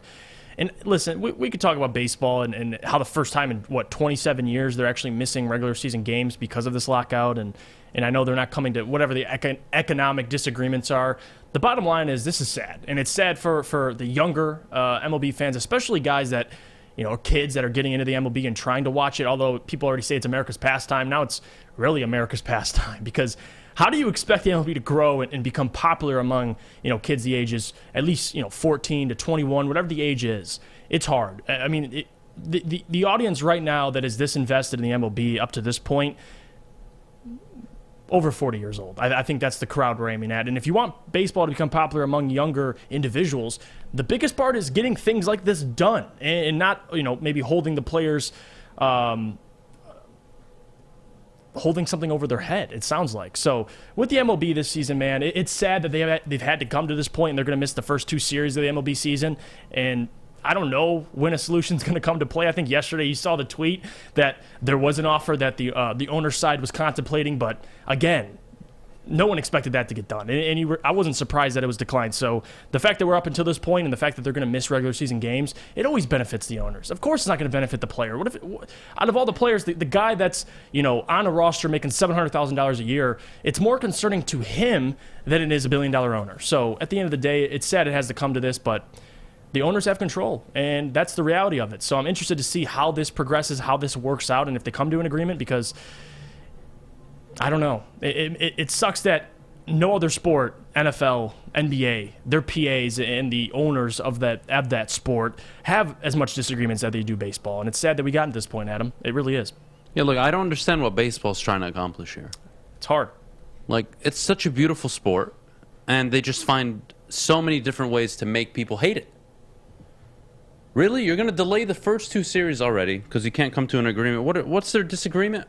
Over $25,000, $50,000 towards the minimum salary? Is that what the disagreement is right now? Go to hell, man. So tired of lockouts. Like, Jesus Christ. Opening day is now delayed. What, a week and a half maybe? Well, technically not for the Tigers. Well, yeah, because they are opening up on the road, correct? Yeah. Yeah. Well, still, regardless, it's frustrating as hell. It really is. I'm annoyed. As someone that loves baseball, I don't understand how I'm supposed to raise my kids to like baseball. I really don't. Outside of taking them to the games. Then what? They're going to stay up from 7 to 10:30, 11 o'clock watching a Tigers game, right? That's tough, guys. You can barely get a kid to sit down and have dinner. And get them to watch a sport for 3.5, 4 hours. That's why I kind of like the pitch count a little bit. Like the 20 seconds for a pitch count? Like I thought that would be a nice way to at least try to speed up the game, because that's the biggest thing about any sport. If you want someone to sit there and consume it, you have to make it enough, at least the right time, because if it's going, like you said, to 11 o'clock, no one's watching it. That's the problem. And I know people talk about, kids, and there is kids that like watching sports. There is. And I know plenty of them, especially my little brother, but are they watching baseball? That's the question. And I get it's still the number 3rd best sport in America, but hockey, I mean, you could crap on hockey all you want. I think the NHL this season is only getting bigger and growing. They just added another expansion franchise this year in Seattle. So congrats to the NHL. They're doing just fine. The MLB's got to figure out a lot of issues if they want to appeal to the younger generation or just attract more to their sport. The problem baseball has is during its glory time back in the late 90s, early 2000s, you had big names carrying the sport, right? Home run competitions, like who was going to be the home run leader. And now, what's the home run leader in the MLB? 47? Okay, that's really great season for one guy. But then everyone else is like at 33, 37, 38. Right. And, batting averages are down. Home runs are up as a team. But where's the individual? Bryce Harper won MVP with stats that Bryce Harper is also an amazing baseball player. Oh, he is, but I mean, his numbers this year weren't, my goodness, blow me away numbers. Back in the day, Ryan Howard, 55 home runs, 40 RBIs, batting just over 300. Miguel Cabrera, who could forget Triple Crown winner, right? Like, you had something. And as the years go on, I don't see where that player is. I don't either. Who's the up-and-comer? Mike Trout. He's a phenomenal player. But even he's in the 33 to 37, maybe a 40, 41 home run year. MVP this year was Shohei Ohtani. I'll say Shohei's really he's really the face of the league right now. But he doesn't, he's in L.A. Anytime L.A. hosts a game against an East Coast team, it's at 10:30 at night. Right. And who's going to stay up to watch that? It's tricky. It really is. I don't know. As somebody that grew up with baseball, I have 3 brothers. They all played baseball. So I lived on the baseball field. We traveled everywhere. Whatever. I love baseball. I worked for the Tigers for a year. That was like one of the best seasons that I've had, ever. And I think that with baseball, if you didn't come from it or you didn't grow up watching baseball, you're never going to get into it. That's just kind of how it is. Yeah. It's not one of those sports that you're going to go watch for 3-4 hours and be like, wow, man, I really love this. Like, it's not. So if you don't have that, like, from day one, like, you really love baseball and you're there to watch it, you don't want to go. You don't want to watch it on TV because it's way boring on TV. In person, it's a lot better, but how often are you actually going to go to, a live baseball game?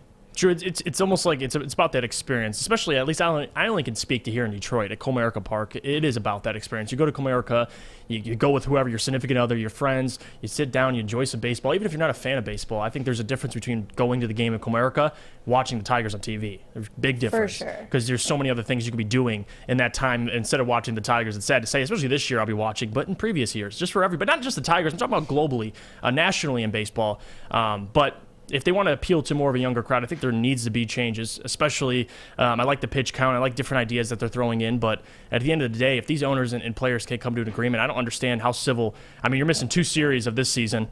I don't know. If I can put something into context, all right, in the year 2000, there were 16 baseball players that had 40 or more home runs. Mm-hmm. Since 2012, the average is about 5. Hell, since about 2008, the average is anywhere from 2, 5, 7 at the most you'll see in a given year.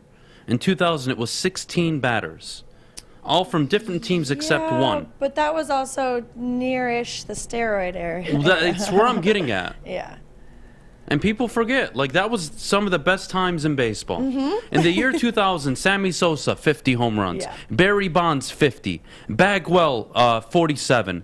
Vladimir Guerrero, 47. Hidalgo, 44. Giambi, 43. Sheffield, 43. Frank Thomas, 43. Jim Edmonds, 42. Big names, Todd Helton, 42. Carlos Delgado, 41.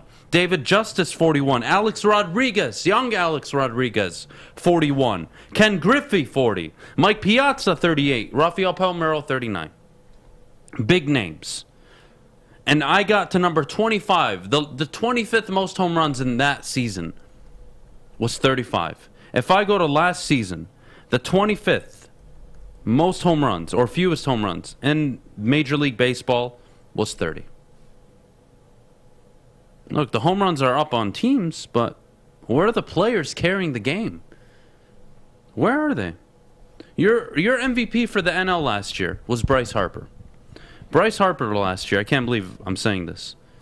And I don't mean it in a disrespectful way, but he batted .309, 35 home runs, and 101 runs scored, 84 RBIs.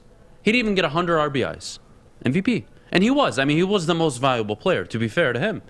His win above replacements was really good. His OPS was really good. Slugging pretty decent.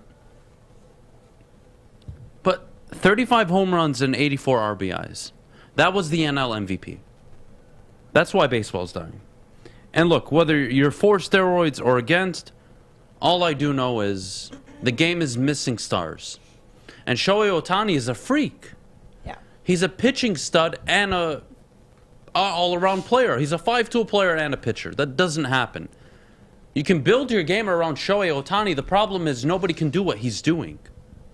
Kids don't grow up and say, I'm going to throw 98, have a complete set of pitches in my arsenal, and I'm going to bat .320, hit 40 home runs and 120 RBIs in a season. Yeah, good luck. Good luck.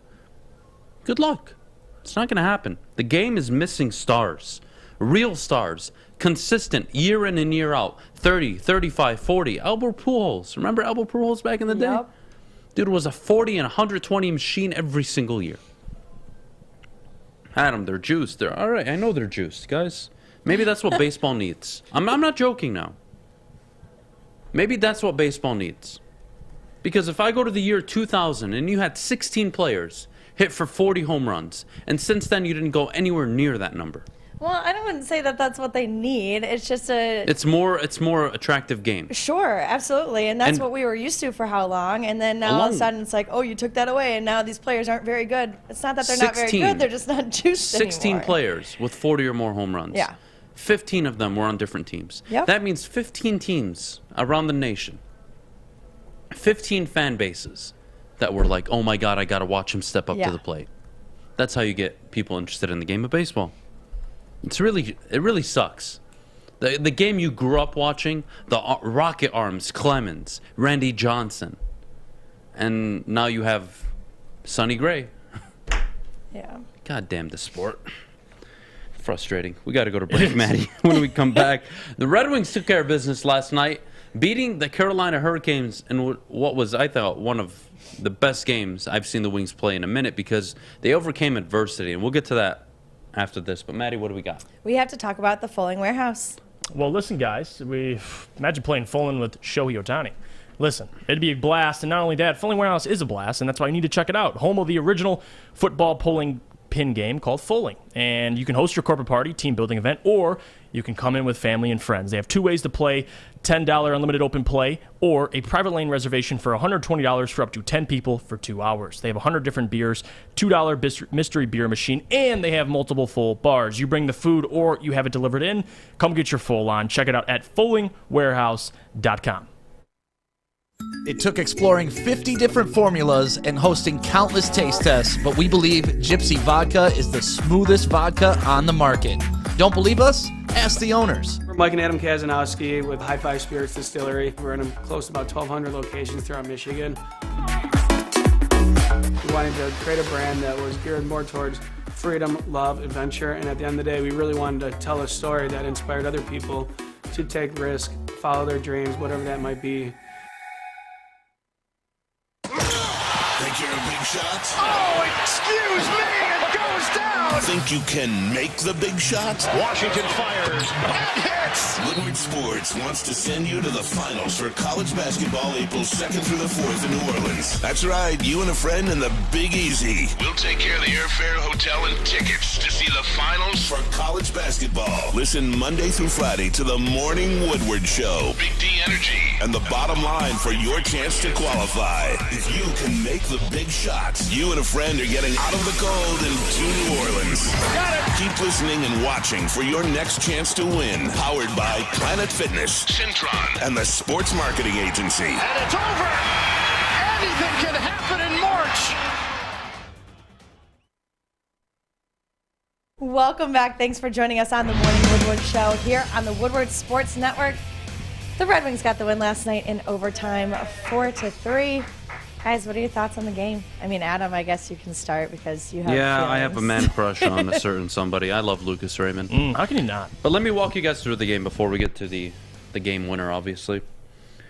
The Red Wings came out, and they basically outskated and outplayed the Hurricanes in the first period. But it was the Canes that were up 1-0. And the Red Wings came out, they had 2 power play opportunities. They got some decent shots, decent looks, but they couldn't finish. And then as the game went on, you know, both teams struggled. Carolina got a good lead. Red Wings clawed their way back. And then we get to overtime. And that little kid, that beautiful son of a you-know-what, scores the overtime winner. They win 4-3. Jeff, I swear to God, I can't handle Lucas Raymond. Not only is he a stud, but man, we talk about the Red Wings, you know, we're not worried about if they win, lose, you know, just want to see them play good hockey, want to see the young guys grow, but damn it, Jeff, they're way ahead of schedule. Yeah, they are. And they just beat, I could argue, the best team in hockey. Yeah. And they looked like the better team most of the night. Mm-hmm. I don't know what to do with the Red Wings anymore. I am in love. I will not hide my love for Lucas Raymond. Red Wings, if you want to put a restraining order on me, you can. That's fine. I have no problem with that. I love Lucas Raymond. I love him. I would leave my wife for him. I don't know his preference. I got to shoot him a DM. Let's see if I can make it happen. Jokes aside, what a phenomenal job. And, you know, we talk a lot about Blashill, and is he the right guy? They're 24-24-6. The dude has a young roster, and they're competing every night. Blashill's doing a good job, man. He really is. He's doing exactly what's being asked of him, which is to develop the young guys. Mm-hmm. Rasmussen a goal, Raymond a goal, Roney a goal. I mean, Larkin a goal. It was just a great night, man. Sider, point streak continues. He had an assist last night. Almost did it, and then he got that game winner. I can't handle it, man. This team is just so fun to watch. Yeah. They're so good. And the fact that he scored with, 10 seconds left in OT? I mean, it was a thriller, man. And honestly, most of the time in OT, they were in control. They had dominating shots on net, especially, and that's why the Red Wings, especially last night, watching that game, tuning in. I mean, I bet a lot of Red Wings fans can expect, or at least admit, that going into that game, I didn't have a whole lot of expectations. I expected him to compete, yes, of course, but you have a goalie in Nedeljkovic who's given up 3 goals, quite a lot, and he's found a way to be solid towards the end of games, but they still gave up 3 goals. They went into overtime, and while they were in overtime, they were in control. They were dominating time on attack, and you saw Lucas Raymond get the opportunity, especially late in overtime for a game winner. He missed it. Then he got another chance right before they went to shoot out, and he scores. So that's probably the game. If you had to, draw it play by play, that's how I would have loved for it to turn out, and it was great. It was a great showing, a great showing of a team that going into this season we had one expectation, and because we didn't have a whole lot, we basically just said, I want these guys to grow. I want these guys to compete. And the Wings did just that. I think they're, out of all the NHL teams, they're the only team that has been in the most overtime games. So they play to extra time. They stay in these games, and no matter who the team is, no matter if it's Carolina, one of the best teams in the NHL, or whoever it is, they can get dominated one night, or they can beat Carolina another night. That's what I love about this team, the unpredictability, and it says a lot about the youth in this team and guys getting better, and you nailed it right on the head. Lucas Raymond staying aggressive, Mo Sider continuing his point streak, Dylan Larkin getting a goal. You couldn't have asked for anything better, man. I think it was a great showing and a great entertaining game, and You know, for a Red Wings team that goes into overtime as much as this team does, it's awesome. I think every night is a must-watch for this team because you don't know what to expect. It's not like they're getting wiped off the floor like the Pistons for the most part early in the year were.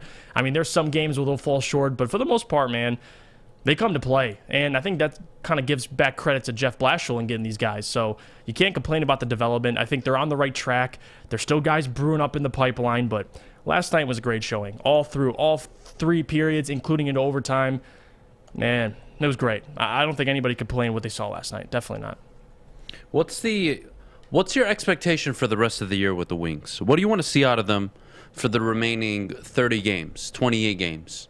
That's going to put you in a position, even though I think you've already seen it, where you're like, not only am I confident, because I think most people are confident in the Wings, but oh man, like this is the team, and maybe next year they are pushing for a wild card spot. Who knows? Yeah, I think my expectations for this Red Wings team is kind of ties back into what I have for the Detroit Pistons, and they're in similar situations. I think the Red Wings have put out a better product, but in terms of where they are right now as organizations, listen, the Red Wings just need to prove to us that they can continue to compete with these good teams and stay in these games. The guys look better and better. Lucas Raymond looks better. Mo Sider continue to get better. And Larkin being the captain that he is. I think that's what I really want to take away from the season is how do the guys look? How do they develop? What happens when Vrana gets back? How do the guys that you didn't expect to play well, how they play? And then you can kind of go into next season and kind of figure out who's going to be here, who's the guys you want to keep, who's going to be here for the long haul. And I think all I can really take away from the season for the Red Wings, and I'd be happy with it, is seeing Lucas Raymond, Mo Sider, one of them win the Calder Trophy, and both having successful rookie seasons. That's really all you can ask for. If the young guys are getting better and you're competing night in and night out and you're not getting wiped off the floor, I don't know. You can't complain. So you're getting the product you want. And for me, not worried about the big picture expectations. Just develop these guys, man. Stay in the games like you have been, and I'll be a happy Red Wings fan. I'll be good. Same with the Pistons. I have similar expectations. Not too high, but let's just see. It's individual players. That's what matters to me. Can Nedeljkovic get better? Can these guys get better? And that's all I'm concerned about, Adam. Not necessarily wins and losses. Yeah, but the fact that this is a 500 team, Jeff, I mean, makes it even better. It's like the icing on the cake. Come on, we talk about the Pistons, being such a bad team, top 3 team right now, or bottom 3 theoretically, but top 3 pick. That's kind of what they're contending for. But I could argue the Pistons have a similar amount of talent. And you know what you saw last night? Jeremy Grant and Sadiq Bey worked well together. Yeah. But you know what? Speaking of which, let's get into the Pistons a little bit. What the hell? Look, Jeremy Grant, I'm not going to kill him this morning. He had a decent game. All right? He played fine. I'm not going to overreact to, Cade Cunningham obviously playing like he's always been playing. They lost a close game.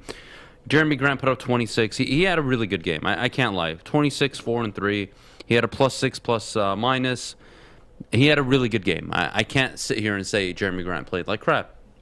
But they lost, so I guess that's a good thing. They keep their draft position where it needs to be. But again, I don't see the value of a Jeremy Grant in the future. I don't know how this helps this team. I look at Cade Cunningham. He's the clear leader, 29-5. It's a tough one, man. Killian Hayes, I thought, had a really good night again. Yeah. 7 points, again, for 7 rebounds, 5 assists, 3 steals. He just looked more It's confident. literally what I keep telling people is Killian Hayes. That's what you want out of him. What did you think of the game last night?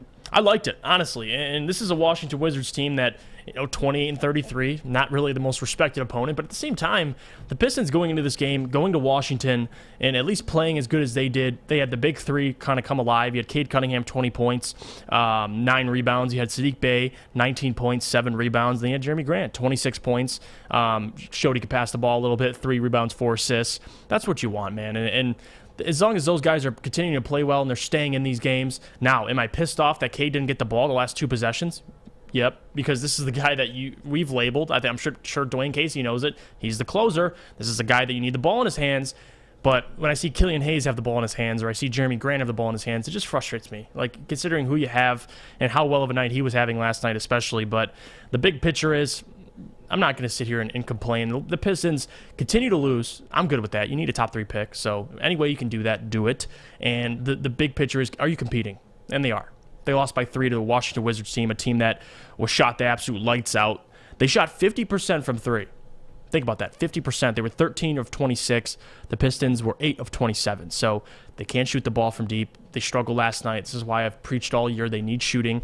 The Wizards were able to hit their shots from downtown, and that was the game changer. You lost by 3, and you gave up 50% from the three-point range. So that was kind of the tie in the game. They might have turned the ball over less, but it doesn't matter when the opponent's hitting that efficient from deep. So I'm not too mad about the loss, Adam. I think the big picture, and I've talked about it, is Cade consistent? Does he look as good as he's looked the last couple games? Check. How does Sadiq Bey look? Good. Check that off the box. And then you had Jeremy Grant have another great game that turns out in a loss. So check that. Killian Hayes, I loved what I got out of him as well. I think he's being a lot more aggressive, and that's what you like to see. I mean, you're 2 from 6 from the field, but he was taking more shots. He had a move on a defender. I can't remember exactly who it was. Crossed him up, put him in a spin cycle, and hit the floater. That's something I want to see. Just be aggressive, Killian. That's all I want to see. Let's go to break. When we get back, I do want to keep addressing the Pistons, and then we'll get into mailbag. But before we go, Jeff, could you tell us about our friends at the Sports Marketing Agency? Yes, I can. And our friends, SMA, has been leveraging pro athletes and other notables for a decade against the issues around mental health and substance use disorder. With the help of NFL alumni, Sean Jordan has been able to save lives and take a stand against these issues. And that's why soon coming to Woodward Sports, the Sports Marketing Agency podcast called This is the F Word series on fentanyl. So if you're struggling with substance abuse or mental health, they are here to help. Please go to thesportsma.com. Tell them your friends at Woodward Sports sent you. 6 dark corners, a driveway and a patio, 5 windows that could become doors. Every house has unique security challenges. Guardian Alarm has more tech, more team, and more ways to help keep them all safe. Get a professionally designed and installed security and smart home system from Guardian Alarm. Sign up today and get a free video device. Guardian Alarm. Smart, right from the start. Call 1-800-STAY-OUT. 3 NBA championships. Detroit fans were there. 11 Stanley Cups. Detroit fans were there. 4 World Series wins. Detroit fans were there. And that one Lions playoff win in 1991. Yeah, Detroit fans were there. Woodward Sports, where the fans are. Welcome back to the Morning Woodward Show, mailbag time. I do want to continue, Jeff, with the Pistons. Yes. We got a question in the chat. Adam, what's your thing with Jeremy Grant? My problem with Jeremy Grant isn't that he's not a good basketball player. Look, jokes aside. Jeff, I think you see the same thing I see. Yes, he's he's a number 3 on a really good team, a number 2 on a bad team, but he plays like a 1. And that reminds me of Russell Westbrook. Dude, have some self-awareness. You're not the number 1 on this team. And last night, I actually thought he played with the team very well. You did. It was actually a very good game from him. I can't knock him, but I need that more consistently. He can't do this once every 8-10 games, Jeff. This needs to happen most nights. Not every night, but most nights. And if he can do that, I'm willing to have a different conversation about Jeremy Grant. But until then, no, he can kick rocks and F off. What do you think the Lions, let's get into mailbag. What do you think the Lions should do to address the Trey Flowers situation? Should they cut him after June or keep him around the season after adding an edge rusher? I think they cut him if they draft Aiden or Thibodeau or whoever it ends up being, whether it's at 232, I don't care. I want to get into this. I didn't even know this. Yesterday on Big D Energy, Neil said the Lions could take Willis at 2. He could be a bust, and Holmes would keep his job because of a late-round pick like St. Brown. Do you agree? What do you mean? Neil said yesterday, according to Pistons fan on Big D Energy, that if the Lions select Malik Willis at 2 and he's a bust, Brad Holmes would still keep his job because of what he found last year in Amon-Ra St. Brown. Oh, I don't know about that. I think that's little what's over the definition of a bust? If he takes Aiden Hutchinson, is anybody mad? Nope. If Aiden busts, what the hell do you do? He was the best If DN. Thibodeau busts, what the hell do you do? Those are the top available players. If you miss on that, that's tough luck. And I think it'd be even worse if you took Malik Willis. And if you took a Malik Willis or you took a Kyle Hamilton and they busted, well, I have a baseball bat ready for you. I don't care what you did in the year before. And then there's a Kayvon right after. There's an Aiden right after. There's a difference between busting, going on, a positional player versus an outlier, right? I don't know if I agree with that. And let's see. I don't agree with that. Pistons fan, you're right. Should we go after DeAndre Ayton? Jeff? I think so. I think go after is yes. Now, what I don't have the numbers in front of me, what it would take to sign a guy like DeAndre Ayton. I think in terms of fit, perfect fit. Would he leave the Suns? Obviously, they weren't able to work out a contract, and that kind of scares me a little bit. I don't know what the Suns are offering him. I don't know what he wants. But DeAndre Ayton is kind of an old school big. He's a guy that he's going to come in, he's going to be tough, he's going to rebound for you, play defense. But his game hasn't really expanded as much as maybe he could have over the last couple of years. He's kind of just been DeAndre Ayton, very dominant up front. I would love DeAndre Ayton on the Detroit Pistons. My question would be for what price? And if it's a insanely high max contract, I'd probably say no, because you can find a guy like DeAndre Ayton. I know he was taken number 1 overall, but it's not like DeAndre's giving you 25 and 12. I mean, he's a good center, but we'll see how much he costs. That'd be my response. Would you be willing to see a first-round pick from next year to go back into the first round this year? Yeah. Well, is he talking about the number 2 overall pick? Or the 32? No, I'm assuming he's talking about the Rams pick next year. Oh, then yeah. I'm not trading away the Lions pick this year. I find it tough because there's a good chance they're going to be picking between 12 and 18. That's where I think they fall, and if it's a bad season, then they're going to be in the top 10 again. So I don't think they're giving up their pick, but I think they give up the Rams pick to move back into the first round. I wouldn't mind seeing it, but again, what are you getting? And you're also putting yourself in a position where you're paying a first-round contract again, right? Whether you do it this year or next year, it's the same thing, theoretically, but what are you trading up to get? A quarterback? Why? I don't see the Lions trading up this year. Yeah. I find it difficult unless there's a player on the board that they absolutely want and they don't think is going to be available at 32. Absolutely. This question, would you be... Oh, no, where's the question? I just had it. Would he be... No, this one. Would you ever consider going and trying to steal Kyler from Arizona, or does his perceived immaturity concern you? I think absolutely, but more than that, it's about Kyler Murray and what he looks like. I mean, it's hard for him to at least win games in the pocket. There's a lot of question marks about Kyler Murray. I'm good with those question marks. As a Lions fan, you got Jared Goff right now. I'm not a guy who's going to give 2-3 first-round picks for Kyler Murray, and you have to pay him. And on top of that, you don't even know if you can win with him because he hasn't won a division yet in Arizona, and they went all in this year. So it ain't a good resume so far for Kyler Murray. So I'm going to pass on that. Yeah, I'm passing on Kyler Murray. A hard pass. Hard pass. And what do I have to give up for him? 4 first-round picks? Way too much. Get the hell out of here. I don't need an undersized quarterback. I'll pass, especially a guy that's already talking about, oh, well, I need to get paid. This one, I believe we're both going to have the same answer. With the recent headlines on New York Giants putting Saquon on the block, would you ever consider trading for him? In general, would you even consider going after any running back with injury concerns? No. Nope, unless I'm giving up a 4th-round pick. Especially one that just got paid, so I'm good with that. Well, there's also that issue. Yeah. Jesus Christ, who the hell is that? Maybe if Saquon was on his rookie deal and he wasn't hurt, maybe you consider it. But yeah, he just got paid. He's injury riddled. Running backs in general, I think the value is just not the same. Man, these are old takes on baseball. A lot of young players with social media are helping to bring in the youth. Adam longing for steroids again. Yeah, no, I mean, I think you're missing the point. You have to understand, baseball at its peak is the most successful, not when a team like the Giants are winning the World Series. Nobody even cares who wins the World Series every year. One of the most beautiful parts about baseball is what? The regular season. The guys chasing records. Guys putting up monster numbers. That's the beauty in baseball, because postseason baseball, everybody loves it. Every pitch matters in the postseason. The postseason sells itself. But how you get through 162 games is by having 10, 12, 15 players drawing your eyes to the television, whether it's a local team or not. And that is what baseball is missing, man. It is. All right, great show, everybody. It's 9:59. We got to get out of here. Fish, thank you so much for being yourself as usual. Jeff, great show today, buddy. Hey, thank you. Love being here. Alex, can't wait for tomorrow. Thanks for dealing with me as always. Everybody I'm shocked in the you said chat, nice things YouTube, about me. Twitch, Twitter, we appreciate all of you. We can't thank you enough. Have a great Wednesday. We'll see you tomorrow, Thursday morning. First day of the draft combine is going to be over with after today. It's going to be We'll great. have Russell Brown on tomorrow, so that'll be Our fun. guy. So we're gonna. It's almost draft time, man.